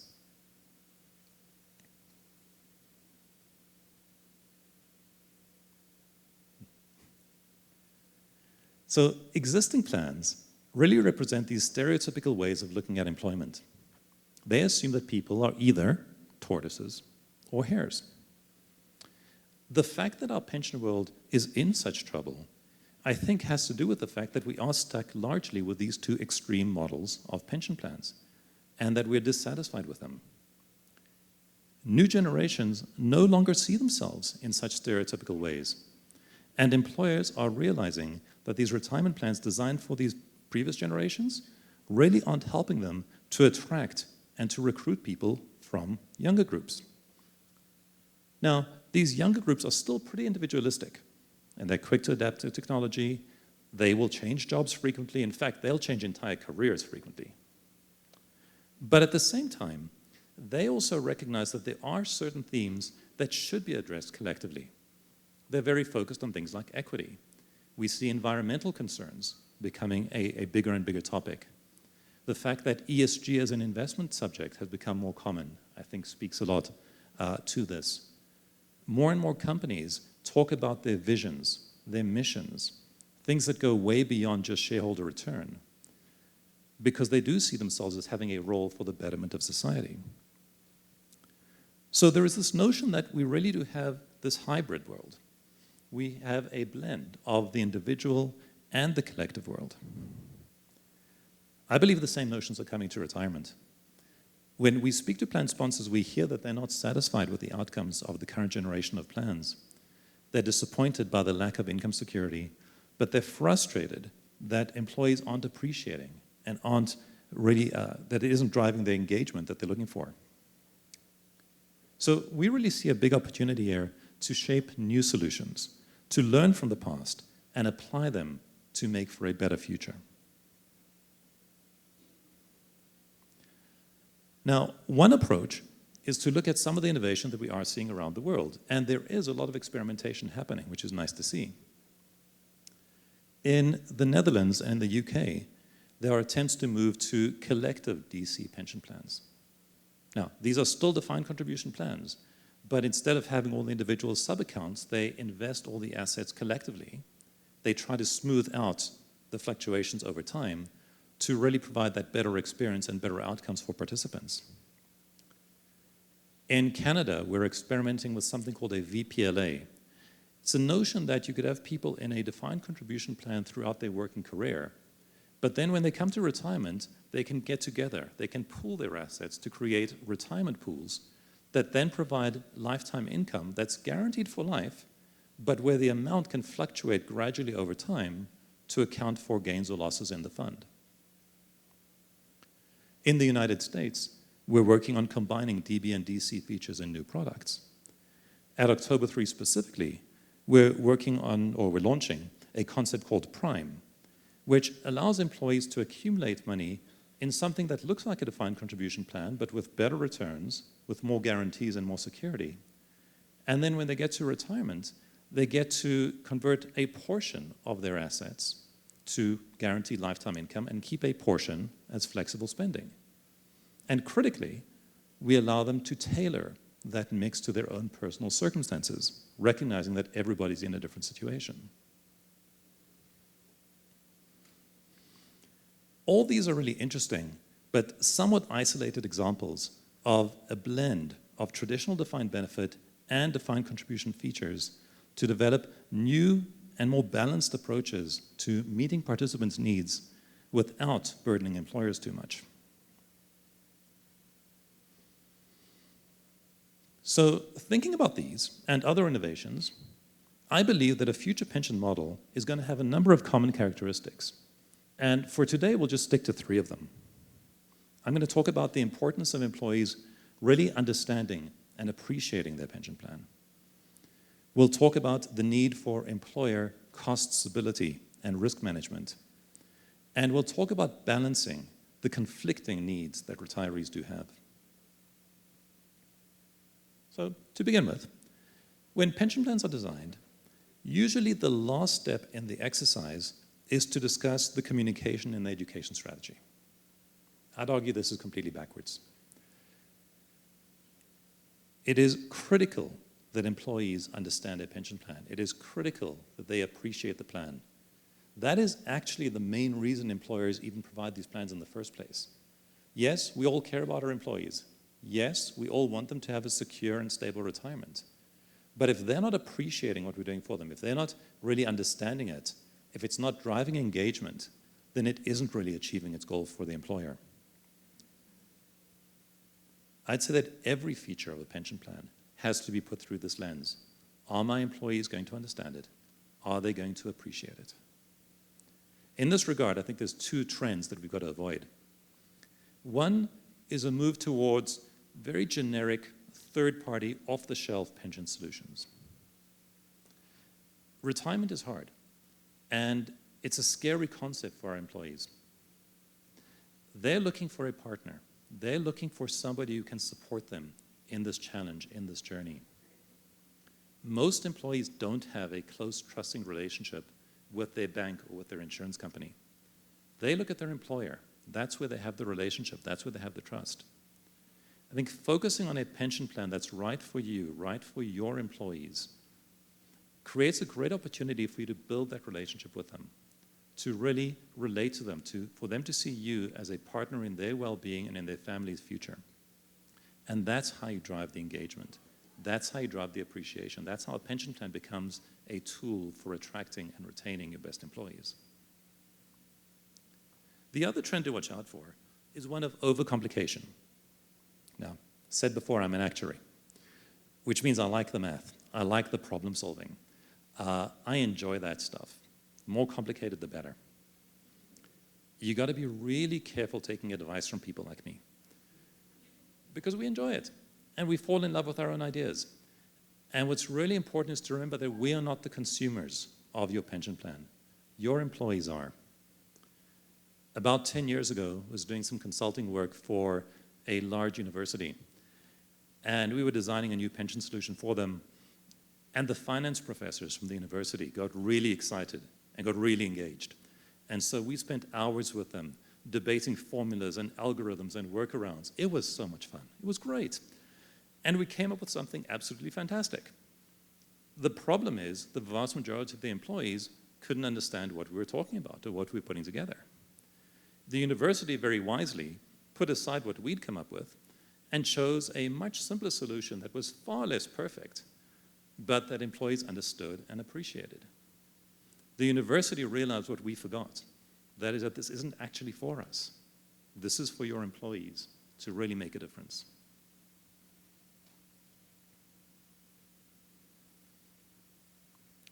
Second, we've got to make sure that we're managing the costs and the financial risks of a pension plan to the employer. Employers have to be confident that they can understand and budget appropriately for the cost of the pension plan over the long term. Now, each employer is going to have a different measure of what acceptable risk looks like, but blank checks, just massive risk, is never going to work. We have to remember that most of us operate in a voluntary pension world, where employers don't actually have to provide a pension plan. And where they do, in some places they do, but it's usually a bare minimum. If you want to get beyond that, you need to make sure that employers really have a good line of sight to the risk that they're taking on, and that they can balance that risk against the benefits, against the rewards that they're going to get from the pension plan. this is going to be a risk-reward trade-off for the employers. And if the risks increase more than the reward is, more than the appreciation and the benefits of the pension plan, which I would say is what we did see as the rules around defined benefit pension funding and accounting got so much stricter, employers will just back away. They will stop providing those types of plans. And that's why, in large part, we don't live in a defined benefit world today, at least not in the private sector. So as we look to the future, as we look to what these pension plans should look like, we need to take risk very explicitly into account. We need to budget for it carefully. We need to account for it carefully. We need to make sure that employers are clear and confident on what they're taking on, and that the risks are balanced off very well with the benefits that they receive, that they get a positive outcome in exchange for the risk that they're taking on. And third, an effective retirement plan really has to secure people's retirement. Now, it's obvious that's kind of the point. That's why we've been talking for the last 25 minutes. It's around how do we do this? So what does it mean to actually secure a person's retirement? What we've seen over the years are two main models. The defined benefit model, or the income model that delivers all the benefits as lifetime income, and the defined contribution or savings model that delivers all benefits as a lump sum to be managed independently. These models focus on two contradictory human needs: security and flexibility. Security really means that we need to know that whatever happens, we're going to be okay. We don't like uncertainty. It makes us very uncomfortable. The greatest uncertainty any of us have is not knowing how long we will live. Ensuring one has enough retirement income to last a lifetime is exceptionally difficult. It's affected by 100 different factors. Some of them we know, some of them we don't. When most people think about this, when they start talking about this notion, they ask, well, what's my life expectancy? Now, it's an interesting question, but it isn't actually as helpful as you would think. I'll explain why. Life expectancy is based on many factors: when and where you were born, your ethnic background, your health characteristics, your socioeconomic characteristics, many more. Every estimate of life expectancy takes into account some of these factors and ignores others. For example, we very regularly use tables that are based on age, gender, maybe your income level or your profession, maybe your geography. But we never take into account your health, your driving habits, your skydiving hobby.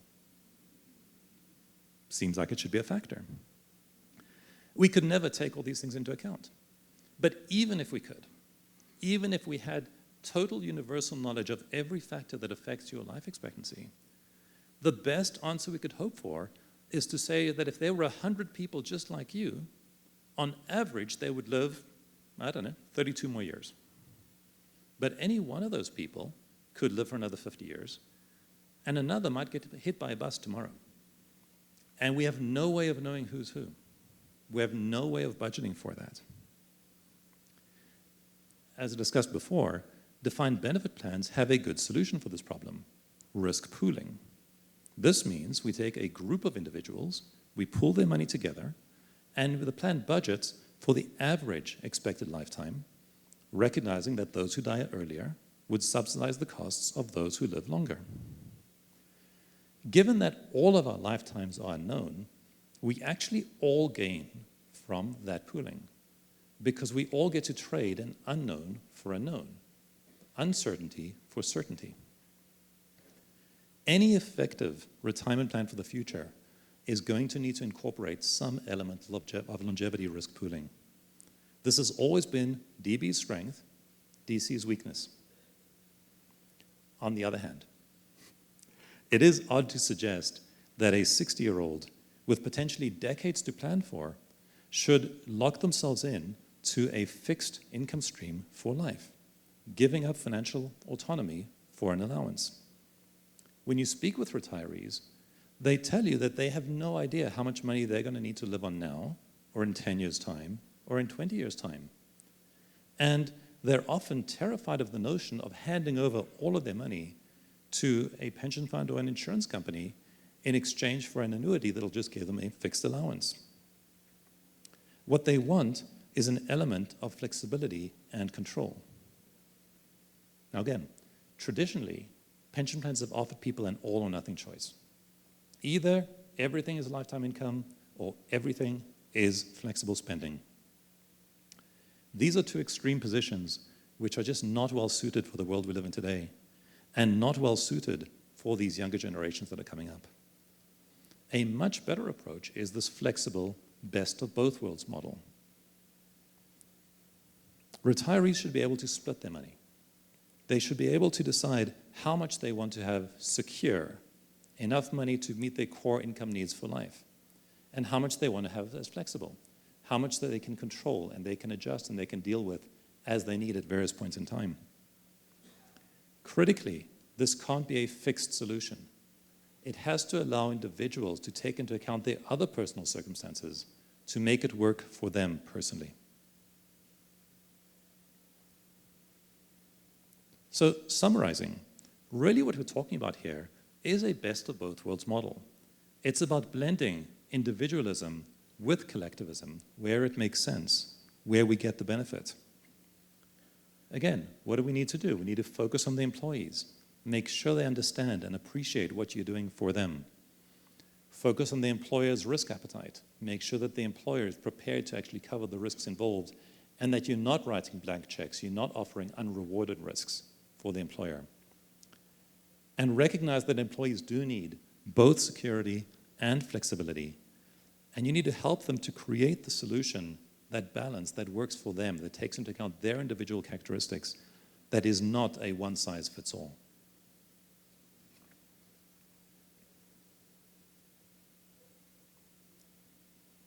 So looking forward, I'm really optimistic about where this is going for the future generations.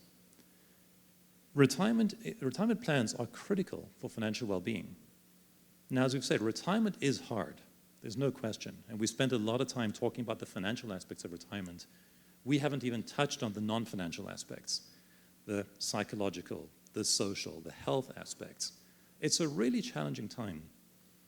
But we're also really committed to making this work. We're committing to finding better solutions, to learning from our past, learning from the massive amounts of experience that we have, using technology and creativity to come up with better solutions for this next generation. What I've described today is a path to getting to a win-win model for employees and for employers that moves away from the limitations of the past and makes sure that when we move forward, our next generations will also see retirement in an exciting light, in a positive light. And that way, they can also win their races. Thank you.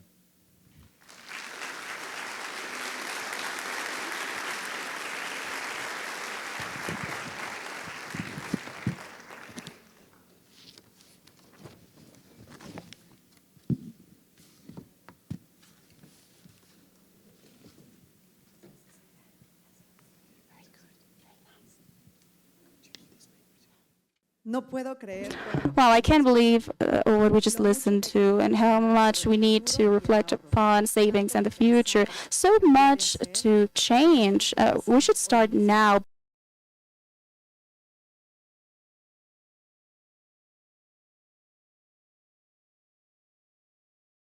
A continuación daremos inicio al panel, un gran desafío, el ahorro de largo plazo y las nuevas generaciones. Y para ello tenemos a unos participantes de lujo, que desde distintas perspectivas y aprovechando su gran experiencia, revisarán obstáculos para el ahorro a largo plazo que enfrentan sobre todo los jóvenes profesionistas. Tengo el honor de presentarles a Luis Miguel Saavedra Hernández. He has run teams comprised of over 30 individuals within Banorte. He is the CEO of Cuspid with operational procedures and business flows from the get-go, continuously improving the customer offer. Luis is a CPA with a number of diploma courses on leadership, strategy, and financial engineering, taxes, social security, and high-performance selling by Tecnológico de Monterrey. Thank you, Luis Miguel, for being here.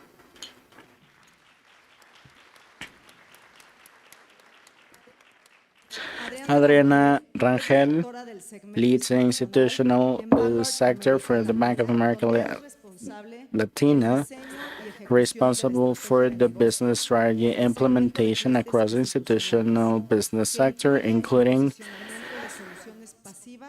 passive and active solutions such as ETF and mutual funds. She is responsible for pension fund advisory for corporations and other stakeholders in the stock market. Before joining Vanguard, she was the leader of iShares Global Market for Latin America. She was an equity sales trader and a money market trader for the Royal Bank of Scotland. She has a BA in economics and a MBA for the Kennedy School of Management. She is an independent consultant for a fintech and a consultant for women in finances, empowering professional women across the financial sector. Welcome.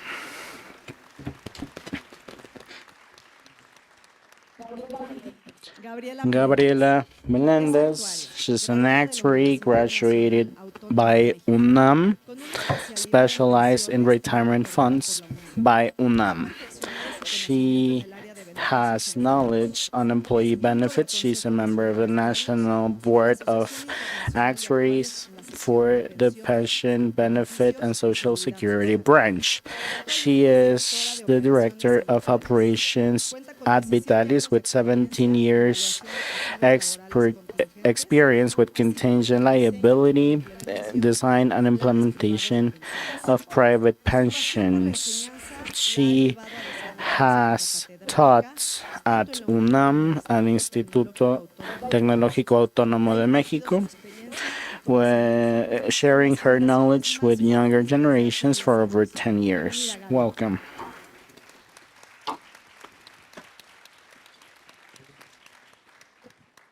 Adriana Pulido.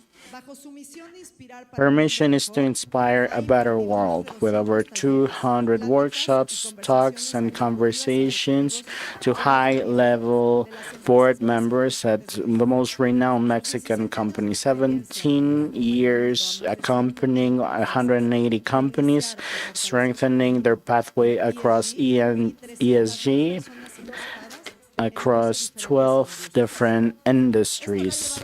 This language adapts itself to a number of audiences, sharing strategic aspects, making the adoption of an ESG management becoming a part of the organizational culture, decision-making, and business profit and losses, not only from a business standpoint, but on a personal perspective, transforming their own professional pathways by individuals.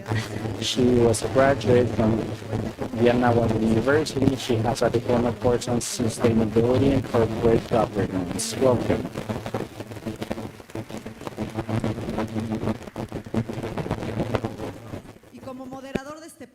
Here in the panel, we have Luis Cárdenas, responsible for the first MBS and Noticias Universal newspaper. He started with a YouTube channel, Noticia Digital, in 2010, touching on a number of social issues, and especially dealing with violent conflicts. He has covered international affairs for MBS and Noticias and other media, including the Pope Conclave, the Greek economic crisis, and the 2015 referendum, the 2015 French terrorist attacks, and others. He has spoken before a number of public and private conferences, and he is a political advisor to a number of sectors. He earned the Pajes Hierro Award for the best radio TV broadcast. Luis, you have the floor.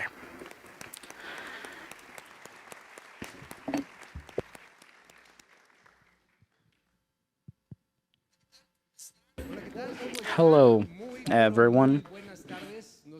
Good afternoon. I am so very pleased to join you in this panel. Truth be told, I have the intent to learn from our panelists who are all so very experienced in their respective fields. They have the experience to talk about today and tomorrow. And we have a number of generations included in the panel, some of them younger than others. And yeah, welcome everyone. So, today, we will discuss a number of topics. I would like to open the floor to talk about savings. You panelists and you, the audience, you must be connoisseurs on savings, right? Everyone saves, right? Show of hands. We can see it left and right. Any young individuals less than 30 years old, do you save up? Because this is my generation, right? So yeah, we do have people under 30, right? So do you save up? Yep. So to discuss savings, Adriana, with such an impactful financial career at BlackRock and the likes, what do you know about European affairs and worldwide affairs, most generally speaking? You know that there are a number of savings undertakings. So where are we standing savings-wise in Mexico? Thank you, everyone, for the invitation to partake here. So, Vanguard, who are we? Well, we are present across 19 countries, including Mexico, with over 50 million customers. As Ana read in my bio, we have insurance companies, funds, operators for customer aid in terms of having successful investments. Vanguard, I must also say, is the manager of Titan funds across the world, which gives us the chance to learn about investments and what to do for people to be able to invest their money for a dignifying retirement. We collaborate with Mexico Como Vamos, a think tank organization, to assess the savings market in Mexico. So I'm glad that you asked people who saved. And about this, let's look at the Mexican savings status, because at the end of the day, we need to be taking a number of actions in order for Mexican retirement funds to be improved. So based on INIF, the survey that was conducted in 2021. The Mexican savings profile is typically a male between 18 and 29 years of age with a formal employment and living at a population within 100,000 inhabitants. So savings is a key opportunity, financially speaking. 70% of the population has access to a formal financial product, but only 39% of them claims to save for their retirement. Allegedly, why? Because some of them may or may not know that they have a national retirement fund available. Mexico Como Vamos helps us to scaffold the chance to save in Mexico. So we have 23 million individuals in Mexico who are able to save up more, but who are not doing it. They and there are some of them who would wish to save more, and some of them don't do it altogether. So in terms of the raw numbers, because we like to manage savings and investments, right? So out of 23 million people saving a little bit more, this will amount to 11 billion pesos on a monthly basis, out of which 6 million comes from people in the informal sector of labor. So it'll be relatively simpler to get to formal employees versus employees in the informal economy, which is important for savings, which is also a hot topic to deal with. So these findings are shocking. In the lower income spectrum, from 1 to 10, from 5 to 10, there is a tendency to save. There is a positive correlation between savings and salaries in terms of money and people who would need to reflect on how to get from point A to point B. Thank you. This is an insight into our savings because we have this idea that Mexican people won't save. Of course, the more money you have, the more likely you are to save up some of it. So, is there anything to say about savings from your company perspectives? Can you help us elaborate there? Gabi? What do you think about these figures? Well, these are raw numbers, right? In terms of the Mexican savings share. But as a result of the figures and other surveys based on this panel, this is in and of itself a challenge for millennials. In line with previous conversations, there is anxiety felt by millennials in terms of the opportunities, whether they're existent or not, whether we are taking our time or not. So, as mentioned, there is a lot of room to save, but there isn't any drivers to save up. Hey, there is no like Jiminy Cricket telling you, hey, are you saving up or not? I'm taking it personally because millennials face a challenge that goes way back, right? Because at home, you used to have like a TV, right? Like a big box. Now you have a flat screen. We needed to adapt, right? And we continuously adapt ourselves to cultural, technological, healthcare-related, and many other changes in our lives. So one of these changes was related to healthcare, from multi-generational support to doing it on your own, right? With your own retirement fund, pension, and that's it, right? Of course, human beings tend to repeat what's being taught at home, right? I didn't used to see my parents or grandparents concerned with, hey, do I have a retirement fund available? Because this is nothing that would pose a problem to them, but it is a problem for me. So we need to adapt, not only in myself, but I need to be able to adapt to my children's reality. So we have a lot of potential for savings, but the greatest challenge for millennials would be, hey, how to tackle and provide a solution and plant the seed for the upcoming generations. Yeah, this is a relevant discussion because we are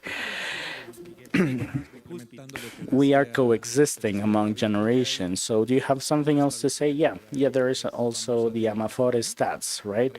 About this piece of information told by Gavi. And this is a cold piece of information, right? Out of 7 out of 10 men won't get to save. Do you know why? Well, because they think they're waiting for their relatives to sustain their livelihoods, right? So this is a very local Mexican side of things that we are dealing with too. Yeah, funny you should say this because this has to do with sustainability, with best practices, with younger generation that feels the future has been canceled altogether in advance. So about this, we are talking about the formal side of the economy.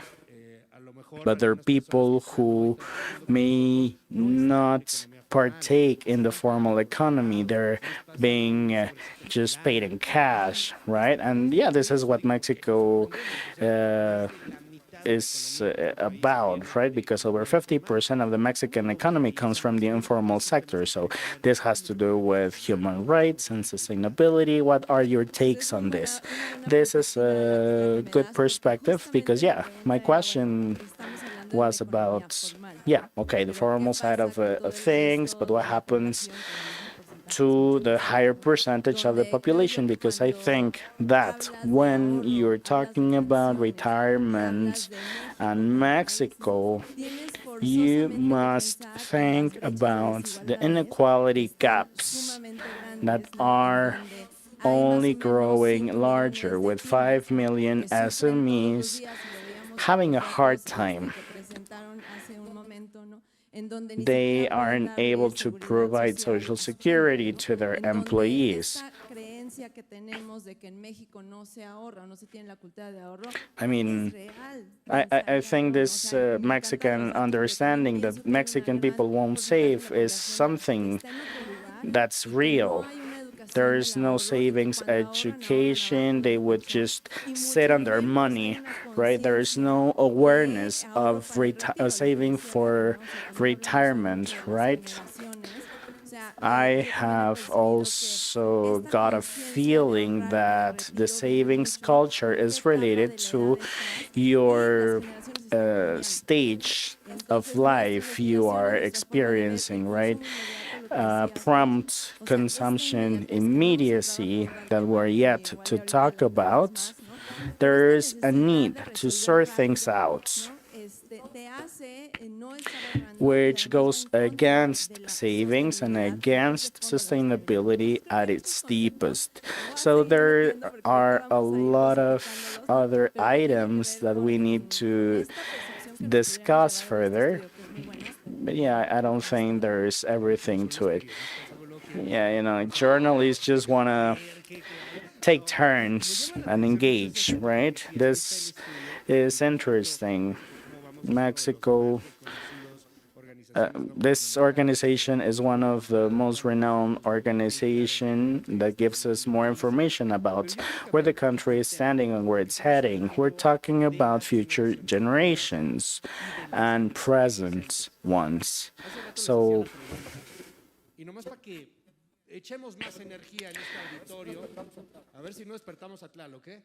let's just try and keep up with the momentum, right?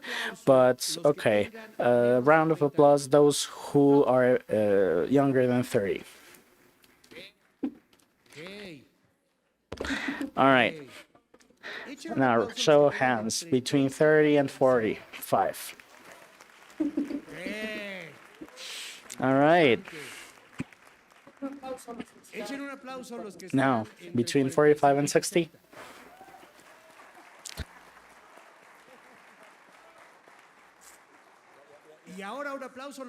And 60 and older. Okay. Very well. So they're louder generations, I take it. First thing I realize. Second thing, those who are 30 and younger. Let me make a question to you, but just let's answer it really briefly. Somebody between 45 and 60? Please. Where were you where Colosio was killed in the early 90s? Well, 95, I think, at a hotel in San Luis Potosí. What were you doing? Oh my God, those Gen Xers, right? Always thinking straight. Well, they were beating the dice of luck to Colosio, right? Now, that generation under 30, 20-somethings, who would like to answer? Where were you when Colosio was killed? I mean, the 95. Well, they weren't around.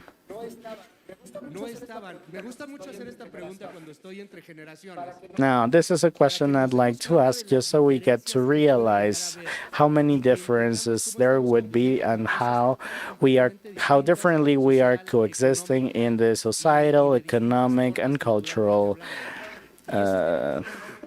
understandings, because we don't get to understand this. Sometimes older generations, we don't get to understand what newer generations are experiencing. So, Gabriela,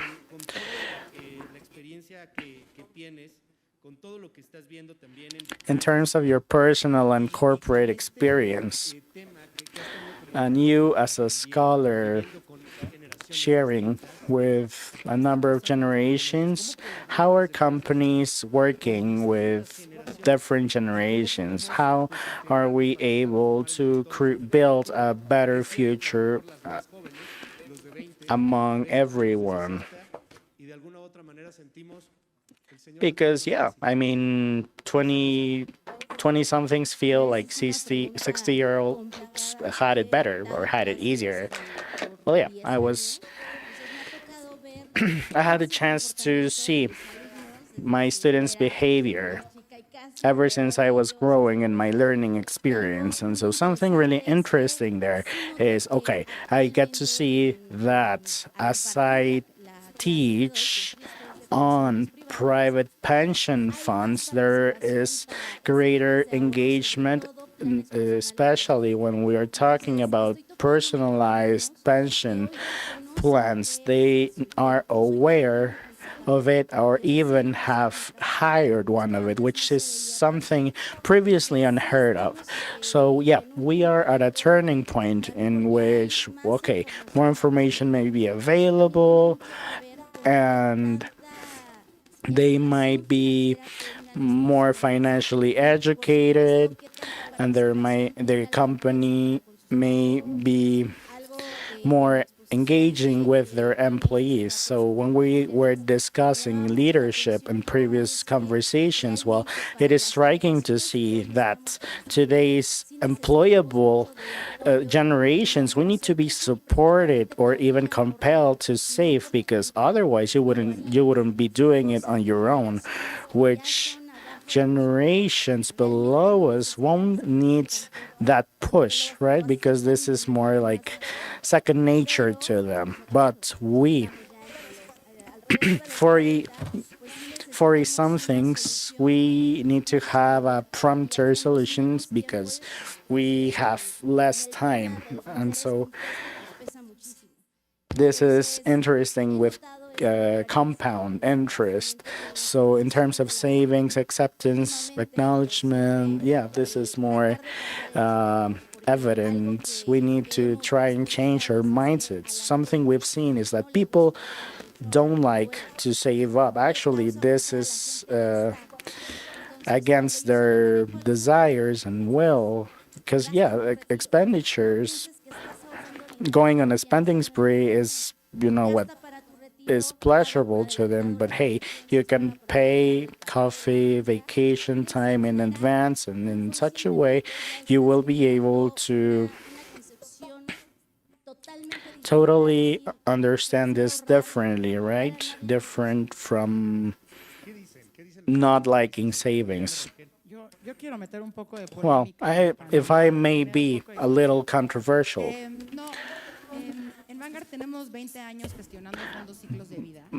Vanguard has 15 million participants in these retirement plans, especially in the US. So instead of trying and change their people's mindsets, because there is a lot of reluctance, a lot of cognitive bias, so instead of changing people's behaviors, let's partner with people who are able to advocate for those individuals, especially pension plan suppliers,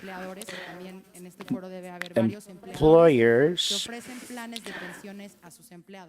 So, as Edgar was saying, the responsibility by them is huge. So there is a lot to do in terms of the pension plan. And so here, let's talk about automation and their benefits. Well, a private pension fund needs to be automatically enrolled and opt out. So what we found is that pension funding rate stands at 93% versus 70% of those people voluntarily enrolling, because if it's automatically enrolled, the default test will be amounting to nothing. So in a couple of years, you will have some balance. So yeah, you need to have everything predetermined, right? Every time you get a salary increase due to inflation or otherwise, you're going to increase that rate, and also investment. Why? Because we can see boomers retiring who used to invest all companies' stock. So the risk resource allotment was not appropriate, so we can see the replacement rates, which are proven insufficient for boomers. But in terms of early millennials, they've had the chance to partake in a pension automated with high interest rate plan. They are closing the gap between the replacement rates and the need for monthly expenditures in terms of retirement. So we have learned that a lot of those individuals can do a lot for people who are saving. It's an interesting topic. As Gabi says, people from university start having their own pension funds. And I've run into people who don't even know what an Afore means, or a retirement fund is. It's also interesting to underscore the term itself, millennial. Millennials range from those born in 82. I know you don't believe me, but I am a millennial. I swear, I'm 40. Millennials are already all grown up. Ismael Saavedra. Yes, this generation seems to seek immediacy, which many people frown upon. There is, however, a good side to that. Fintech companies have been able to contribute to build this space left by traditional banking. Lots of what we have done in the brokerage is leveraging this immediacy and opening accounts in short time. And as you were saying about Bancomer, we need to invest in customer experience so that they get intuitive solutions. When we ask for an Uber, we want it to be there on the spot. Otherwise, we get frustrated. And the same should go for investments.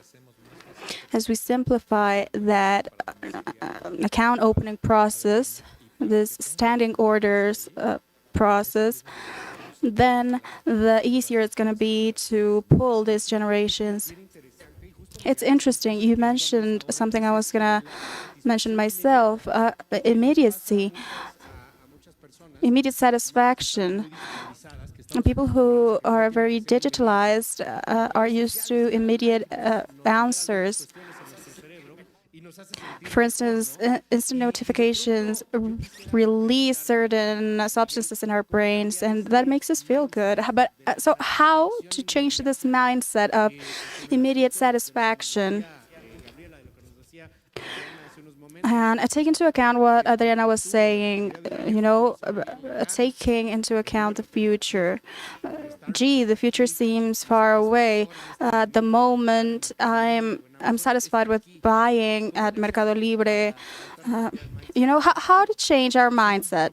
I think one solution consists of changing that consumer mentality.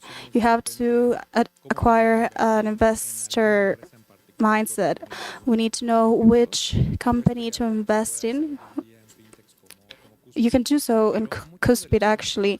And plenty of what we've done is related to education, financial education. We have a long way to go still, but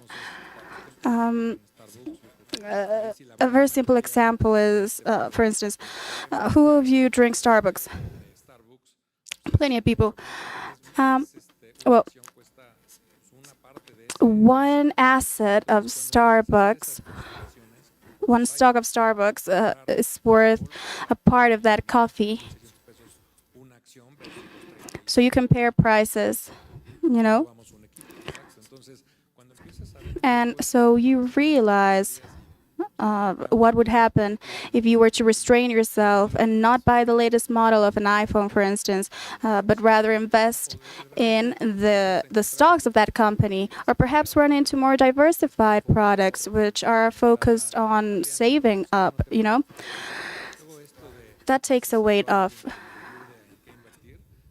And regarding counseling, financial counseling, you have several packages or products that are designed and customized to your own customer experience, and there's not much to think about apart from what app to use. I wanted to touch on what Adriana said. In terms of product design, there is great room for sustainability insights. By 2050, more than 40% of consumers are going to demand having eco-friendly products. So beyond everything we're saying right now, it's important to focus on sustainability in product design. That will contribute to the possibility of saving up or investing for some people. It's going to drive them or push them harder. These new generations do think about environmental degradation and human rights as a long-term matter. So if you add that to investment products, then you're going to get more engagement. You were also mentioning financial education. For instance, right now we're in a pensions forum. In some way, we sort of understand this matters. We have a certain culture of saving up, of investing. But I'd like to ask you, Adriana, how do you look at this from Vanguard? Financial education. Of course, there's going to be a wide array of clients as well as markets. Some people are very familiar with that, but others aren't. As Adriana said, some people keep their savings under the mattress. How to attain financial education for everyone? That's a great question. I think two key aspects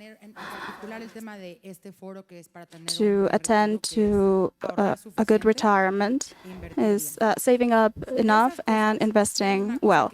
And we can have some sort of control to an extent in our savings. We can control how much we're saving up. We can use automation in our benefit.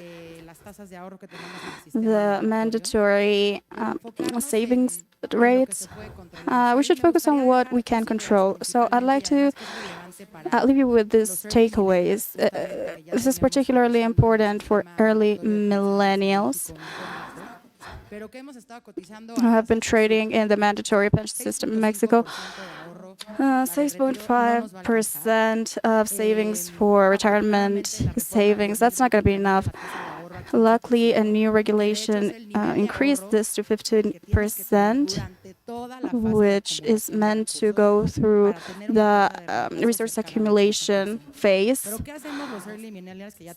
to reach an 80%. But what happens with early millennials who have been trading at suboptimal conditions? Well, voluntary savings. This can be through PPRs, with a brokerage, an insurance company, a private pensions plan, etc. So that's the first step. Taking this savings rate to 15%.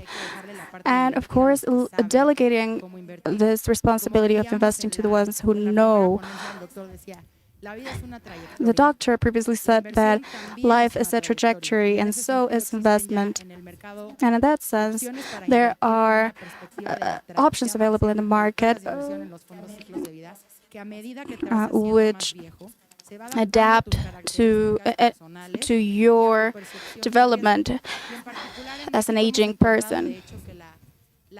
We find that in Mexico, there's a great rate of risk aversion, risk reticence. We're scared of losses. Mortality is different for the Mexican population, and wages are different, of course.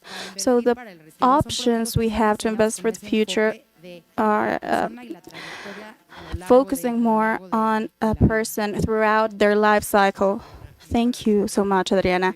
And just to finish off with this immediacy and satisfaction and this matter of interaction among generations, I want to ask you, Gabi, based on your experience interacting with different generations and based on your experience as a professor, what can you tell us about this, about financial culture, about savings, and of course, this impending topic, which is immediate satisfaction? What is your outlook? Based on what I've observed regarding immediacy, I agree with Luis Miguel in as much as that every time there's a problem, we can make the most of it. If people here who are younger, if you feel like you need to have everything in the palm of your hand immediately, then you perhaps should think about your retirement savings in the same way. You know, maybe having an app to keep track of that. It's different. It's difficult to interact with different generations at the same time because each has a different concern in mind. In terms of the behavior of people, I agree in that savings automation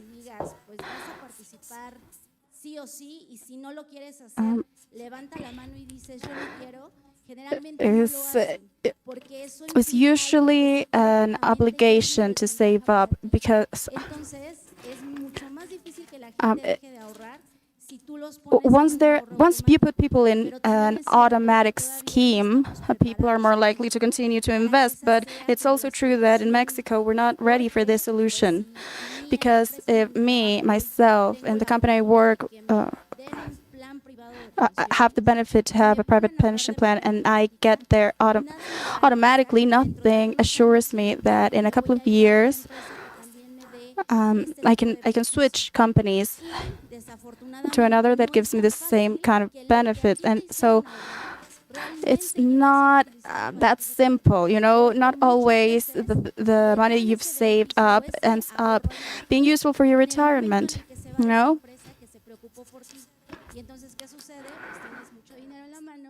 And so often when you leave a company, you get this savings and their accrued interest. And what do you do with that money once you have it available? Well, you spend it. That's a problem. Yeah. We've touched on this matter with a lot of consultants here. There's a room for improvement in terms of portability in the Mexican market. I'm talking about onboarding, Now people change jobs often. And so this retirement savings that you take away with you from one company to another should continue to get invested for your retirement. So I think there's a good opportunity there that fintechs should tap into. Luis Miguel, yes, I agree. It's the type of solution that facilitates savings in a passive and a constant way. You become a sort of marketplace, which is our case, where you can find different types of investments, and that facilitates the process without a doubt. Nowadays, we have 2,900 private plans. There's still plenty to do in that regard, but if more and more companies join this effort, you can see Bangali, for instance, that's going to make all of this process much, much easier and enable newer generations to access the savings tools. We're going to touch on sustainability as well. Something that has caught our eye, Adriana, you mentioned this a while back. How we change jobs often. Like, that's the new career path we're following. We come across different companies and we use, but this wasn't the case in the past. In the past, people would keep their jobs for a long time, and things have changed. Sustainability is also something that has changed. People didn't take this seriously before. Political parties used to use this as an emblem to obtain funding, but it was sort of a feeling. It wasn't serious. I was in Acapulco recently. It was devastated. Please, I encourage you to donate to the people there. But I was shocked to realize that this came as a result of climate change. It is real. It's a real boogeyman. We're experiencing migration phenomena in Mexico and Europe. You can attest to that by visiting Tapachula. From 300,000 citizens, you have like 100,000 which are just immigrants. And all of this takes a toll on the situation that companies go through and new generations go through. Adriana Pulido, please, how are you focusing on governance, social responsibility, sustainability in companies? And give us a couple of tips. Thanks. I want to answer your question by steps. First, we've been talking about whether new generations save up or not, but I want to make it very clear that newer generations also reflect on where this money is going. I've engaged in Afores. I asked this 8 years ago, but I was met with negligence. They just wanted my money, and that's it. All right, that was the habit, but new generations are interested in this sort of talks. You know, which projects are we investing in? That's valuable to us. And adding to that, there are regulations. We have initiatives that oblige Afores to comply with ESG's goals and be transparent as to their portfolios. Because let's remember that ESG matters because of their as a tool to measure risk. And how will that yield results, or how is that going to represent expenses? And go back to Acapulco, the cost that this strategy represents on society, you know, beyond the material losses.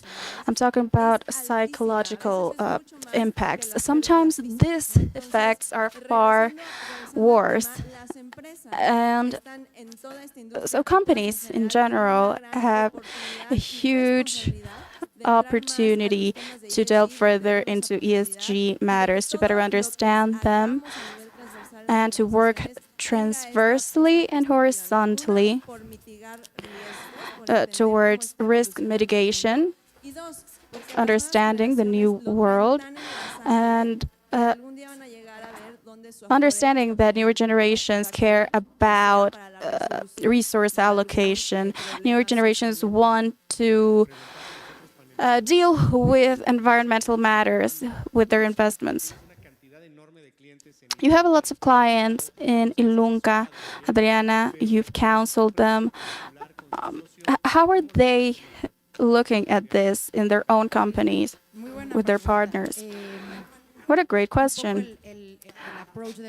So the approach of Vanguard on sustainability, basically we are an indexed asset manager, and so we work on behalf of a lot of clients. We work with assets that belong to our clients. We manage them. And so in that sense, we care a lot about governance. We have a large team working on the engagement report that we have with our companies, and we issue it yearly. We focus on liabilities and assets. Because the ESG conversation is about analyzing how the inclusion of ESG risks have an influence in the increase of value of the company. So if there's little consideration to this, and if there's no plan to deal with these risks in the long term, then it's not going to be a successful plan. This report I'm talking about, the engagement report, this is a public document. And this is how managers, for instance, Vanguard, that's how we engage in this responsibility with our clients. What about you, Saavedra? Yes, we've underscored financial education through investment simulators. Whether people are clients of ours or not, we offer this tool so that they know what we're talking about. We've also liaised with universities and held agreements in terms of the platforms they're using with their students.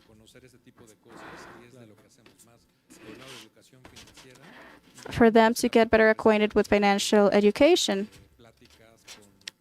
And of course, we also engage in meetings with employees from different companies. It's shocking to see traded companies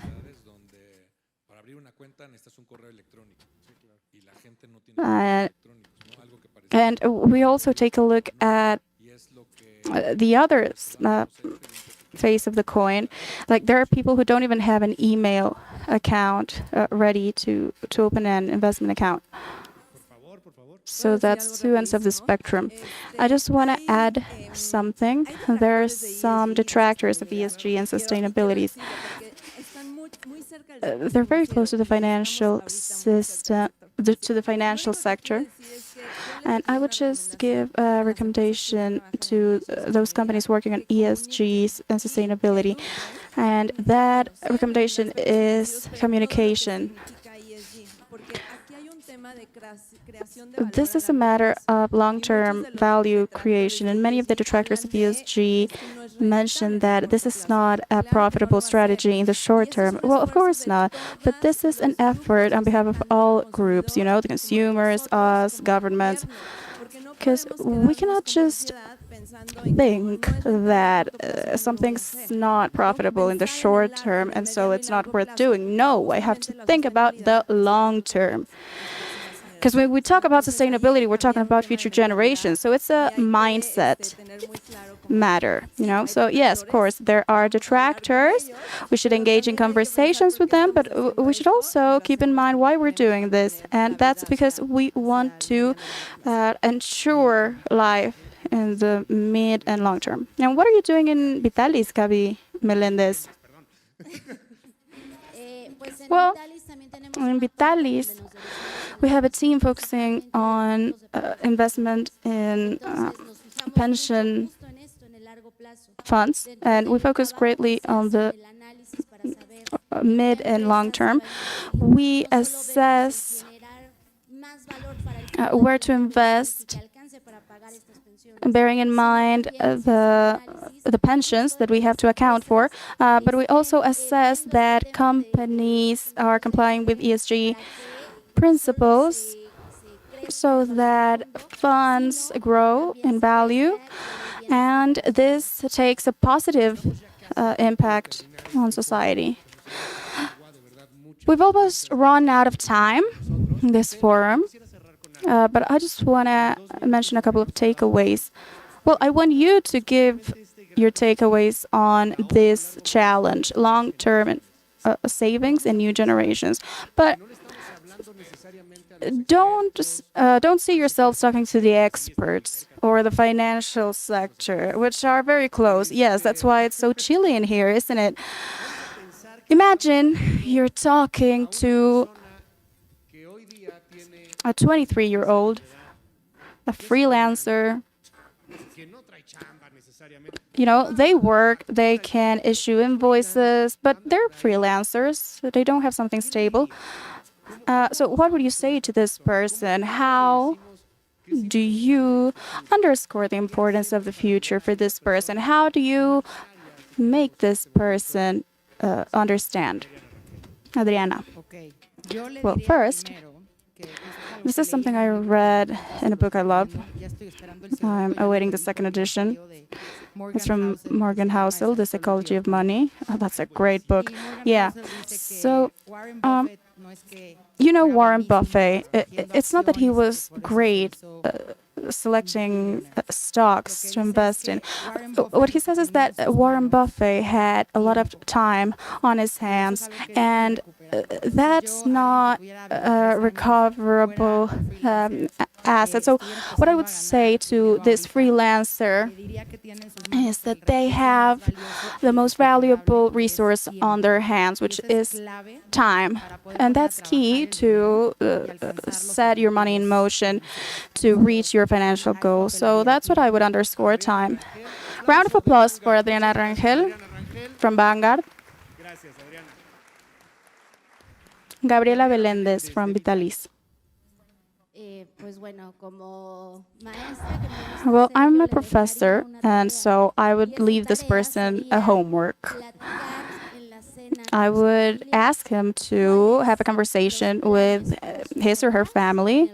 You know, what are his parents' plans for retirement, and what is his own?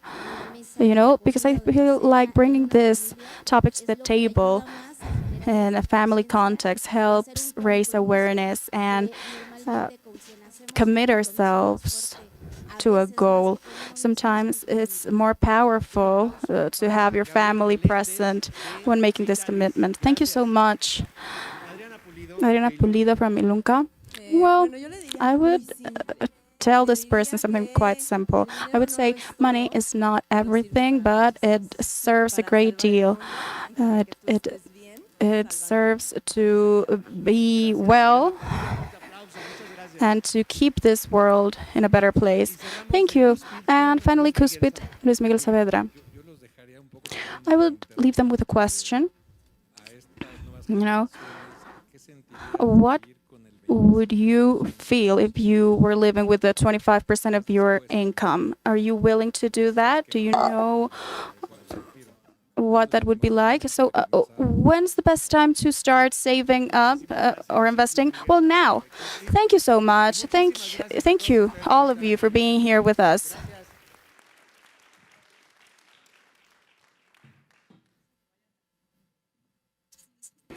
Thank you, Luis. This has been amazing. It's been a spectacular panel. Thanks, everyone who joined us. And don't leave yet, because we're going to start with the Q&A section just now. Luis, you're going to be helping me with that. We have a couple of microphones available. And I'm going to hand another one over to Karen.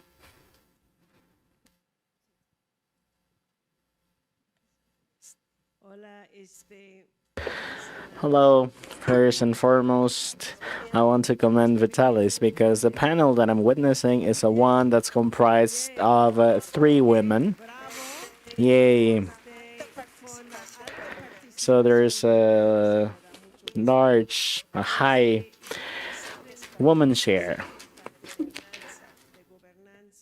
There's a G for governance, right? So I would like to hear about your point of view in terms of diversity, in terms of BOD, seeds, weeds, and what the role of women are in terms of company revenue. Great question. So let's keep it within a minute so everyone gets to answer and so everyone gets to make their questions. So whoever wants to begin, yeah. So I'll take this first. Well, this is a term in terms of mindset diversity.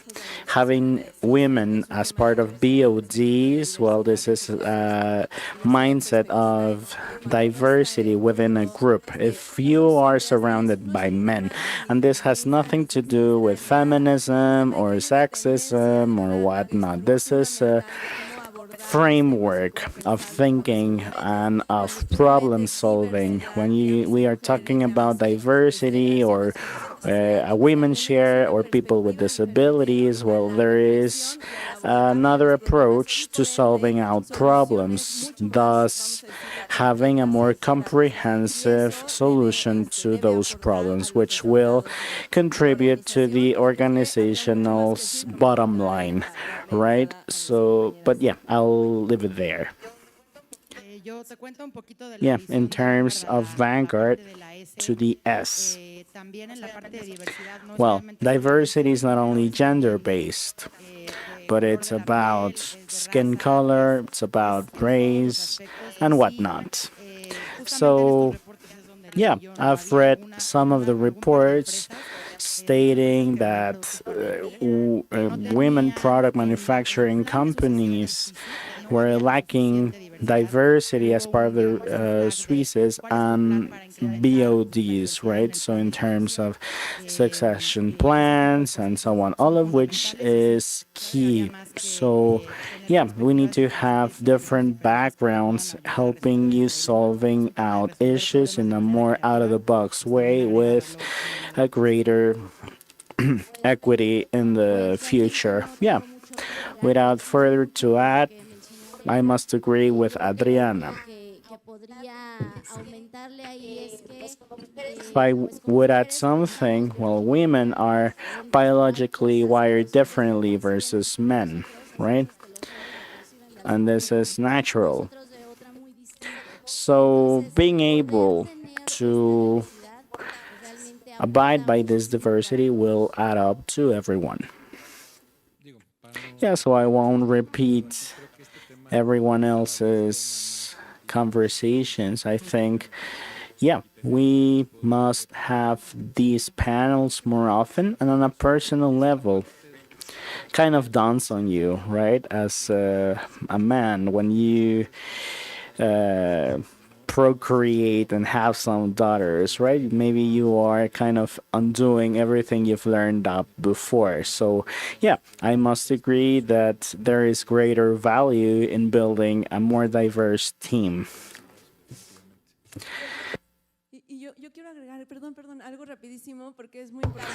Yeah, so very quickly, women partake more in the GDP. If you have women in the BOD, you may be able to contribute to developing new gender-based products or other products that women are expecting.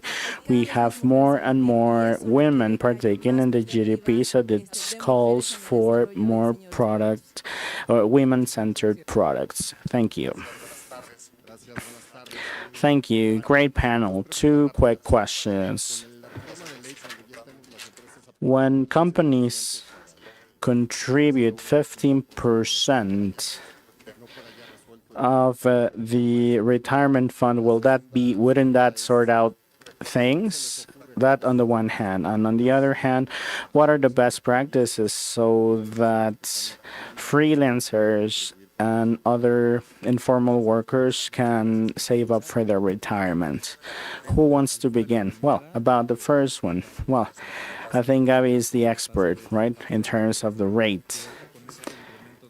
But yeah, this 15% rise getting to a 50% overall recovery rate, but in order for you to recover 100%, you need to be standing at 35 to 40%.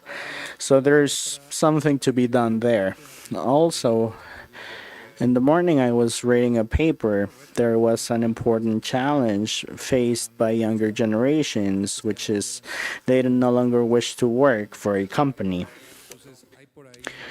There is a pilot program at this company, Beats, a kind of Uber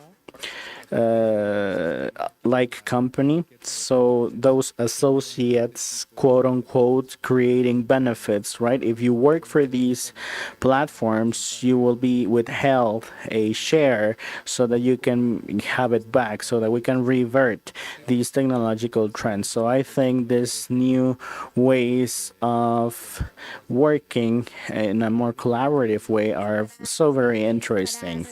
Yeah.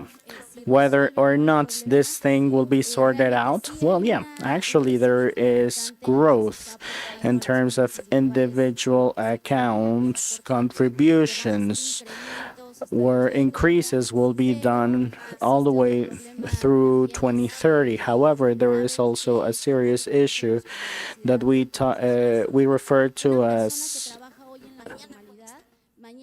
contribution instability. So there is little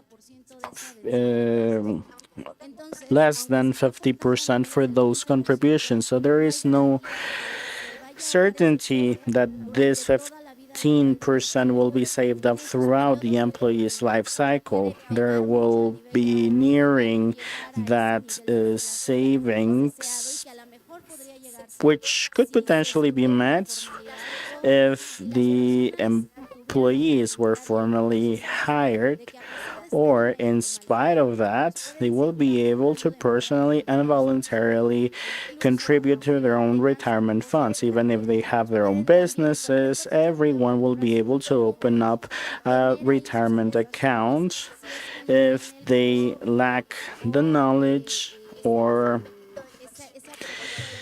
the investment interest versus a more financially savvy individual.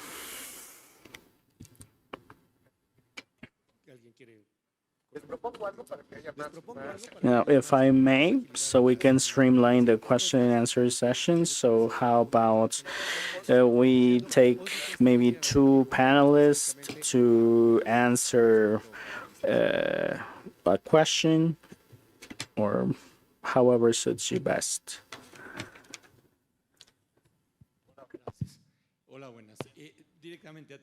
Yeah, Adriana, so you were discussing automation, right?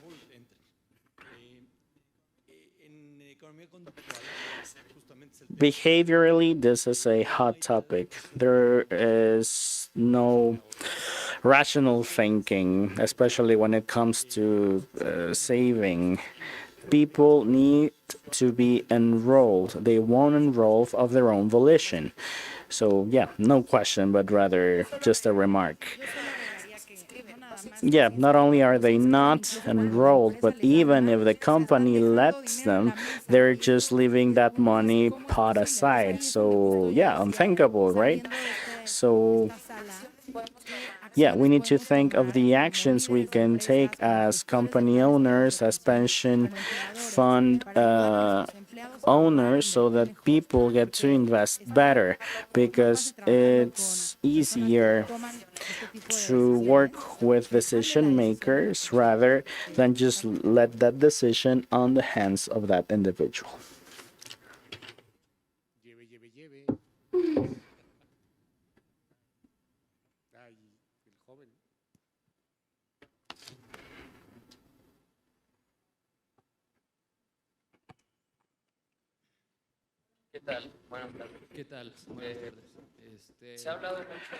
Hello. So, we have talked almost exclusively about the private sector. Now, I would ask, what are the challenges faced by governments so that youngsters can have a more dignifying retirement pension? We are a low-income country, and also with COVID, we've experienced an economic downturn. And so, yeah. Are there any challenges that the government can take up on, or will they not take them up altogether? Well, I think we need to tackle informal work. Pilot programs such as Uber, the Uberization of the economy, right? Of domestic workers, freelance workers, where they need to enroll and they can just get their money to work. But this is just fairly new in terms of public investment. There has been there've been good things that have been done. Also, at the beginning of this talk, we were discussing the other countries' scenarios, how they have bridged the gap between the formal and informal sectors of work. Also, helping them out with formalities such as with personal IDs and so on. There are a lot of things to be done, which are being done, but which I think there are more opportunities with in terms of public policy design. The 2020 policy reform was a clear step in the right direction. On a personal note, I would bet on education. This has been discussed previously. Education is one of our main challenges, because if someone knows that this poverty issue in later years will be an issue, well, nobody else will make that decision, but you will take the initiative instead. So, for example, in the grand scheme of things, right, if we were to be concerned about the salary resulting from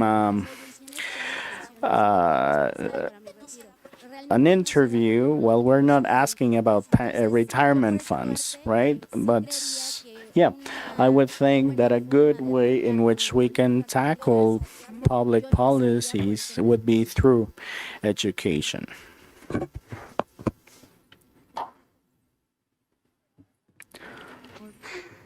There's somebody else over there. Hello. On retirement pensions, we always focus on saving up. Seldom do we talk about lifelong installments, which will eventually pay up for that retirement. So what are the changes that you suggest, or what kind of improvements could be done? Because they're not in the limelight, and so I think this would be something worth talking about. I can just add up to the conversation here. I think, yeah, the whole saving up thing has not been yet solved. A couple of lessons learned on how to invest for retirements, on not investing up until 65, but after and beyond 20 plus years. So my retirement fund needs to have some risky assets that will pay off really well, that will help my savings grow. I think some of it has been adopted in the marketplace to invest in the retirements, because you need some years, or good to have some years to invest. Now, in terms of lifelong rents, we've learned that this is a decision that's very difficult to be made. Everything that's money related is very difficult, but especially this one, because you need to have a look at your balance turning into something intangible. This is behavioral. I don't have a definitive answer because I don't think this we have solved from the behavioral side in terms of savings. But yeah, there are a couple of things to be done from the financial sector which are yet to be done. Of course, this is not my field of expertise, but from a sustainability standpoint, there is a trend to collaborate as communities, as groups. And I think this is awesome, right? We should, from our trenches, assess societal changes, family changes, because families are no longer nuclear families. They are more like communities, right? If I don't want to have any children, I would need to create a family on my own. So this would be a way in which we can have some other to pave some other ways towards savings. If I may add something else from the private sector, well, companies who have adopted retirement plans for their employees choose to have this paid off right from the bat. So people providing pension plans to employees won't need to be afraid of those lifelong rents, because there is an administrative burden to be borne, whether the employee has more beneficiaries, more people dependent on them. So if somebody passes, we need to be able to see this on a platform, okay, to cut off like all funding, right? So I think this is something which may potentially become a problem for workers. Why? Because the longevity and other risks tied to the pension is being put on the company if the company is paying this on a single installment. Thank you very much. A round of applause again.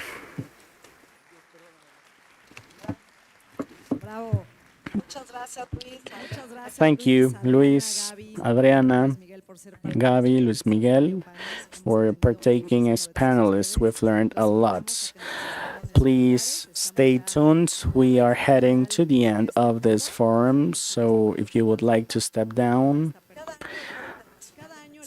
Each year, the forum supports a foundation. We are honored to sponsor Enseña por Mexico for the second consecutive year. This is a diverse, inclusive undertaking to reducing money inequalities for youngsters, men, children, so that they can untap their own potential. So I would like Maribel Monterrubio and Adrián Hernández, the head of Vitalis, to step on.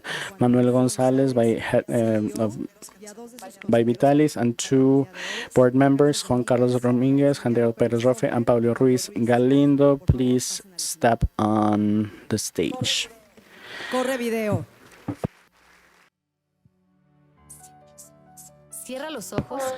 Close your eyes and think. Have you ever had a teacher who's believed in you, who's felt proud of you?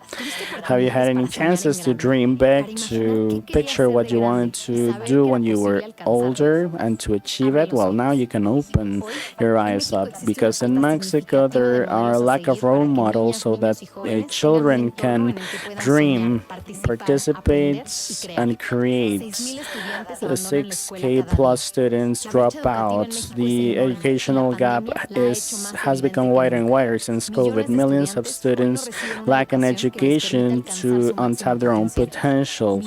Thousands of Mexicans are being left out. The challenge is huge, but we are certain that through education, transformation can be made. We are working at elementary, high school, and beyond, working with professionals with Enseña por Mexico in a number of schools, providing them with the tools so they can become agents of change, motivating students to learn and developing social emotional skills so they can believe in themselves and can be inspired to transform their own backgrounds. We've helped 140K students with people in Enseña for Mexico, but the gap is still wide and we need to continue. Children are doctors, teachers, decision makers, and leaders in the future. Education will allow them to untap their potential, so please support this transformation, because Mexico will change with the example and you can help us do that.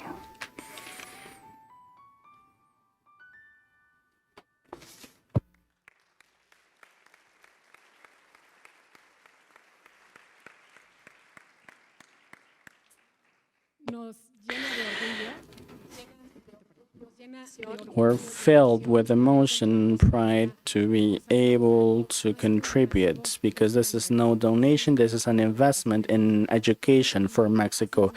It's been a pleasure to walk this path with you for 2 years with this grain of salt. Thank you, Enseña por Mexico. Thank you and congratulations on your achievements and work. I must thank our sponsors, the Vitalis team, for making this possible year after year.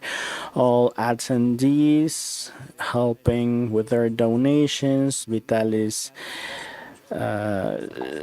shareholders, our partners, our customers. Thank you.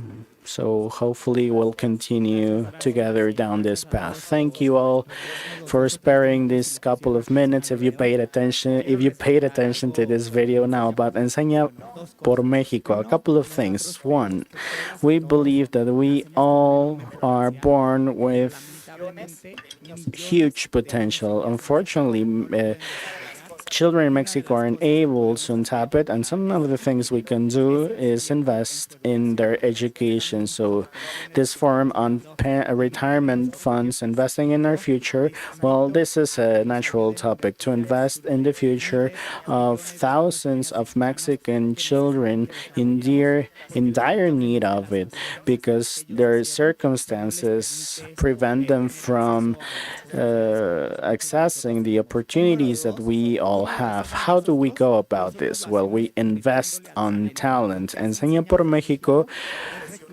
hires professionals who would have never thought to be teaching so that they can migrate. We get engineers, managers, psychologists, pedagogists, and other people, the best talent on board so that they can migrate to the educational sector. And this is a full-time 2-year program, not a volunteer one, where you're going to go to a community. This becomes a lifelong commitment because many of the individuals working in Enseña por Mexico go through Yucatan, Nuevo León, so they decide to dedicate themselves to the educational sectors. The educational sector, I have a master's degree in education and others related after graduating from an MBA. This was the best decision I made 5 years ago after migrating from consulting. But yeah, just as my case, Enseña por Mexico, of course, this is a video that needs to be updated because we are over 1,000 professionals on board.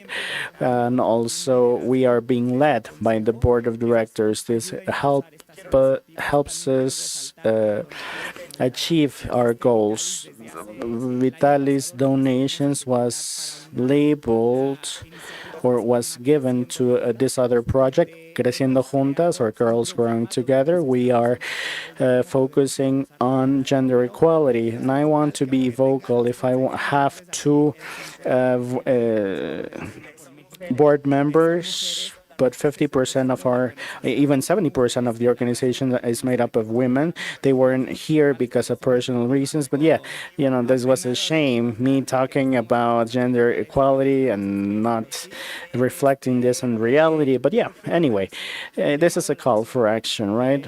If you want to know more about how to join from your organization, please reach out to me. My email is juan.enseñapormexico.org. We can see whether your organizations have social or ESG related departments. Look on the lookout for new donation organizations or other kinds of collaborations. So we're going to invest for the education of Mexican children, because if we don't do this, well, unfortunately, we won't have the society that we would all like to see for future generations in Mexico.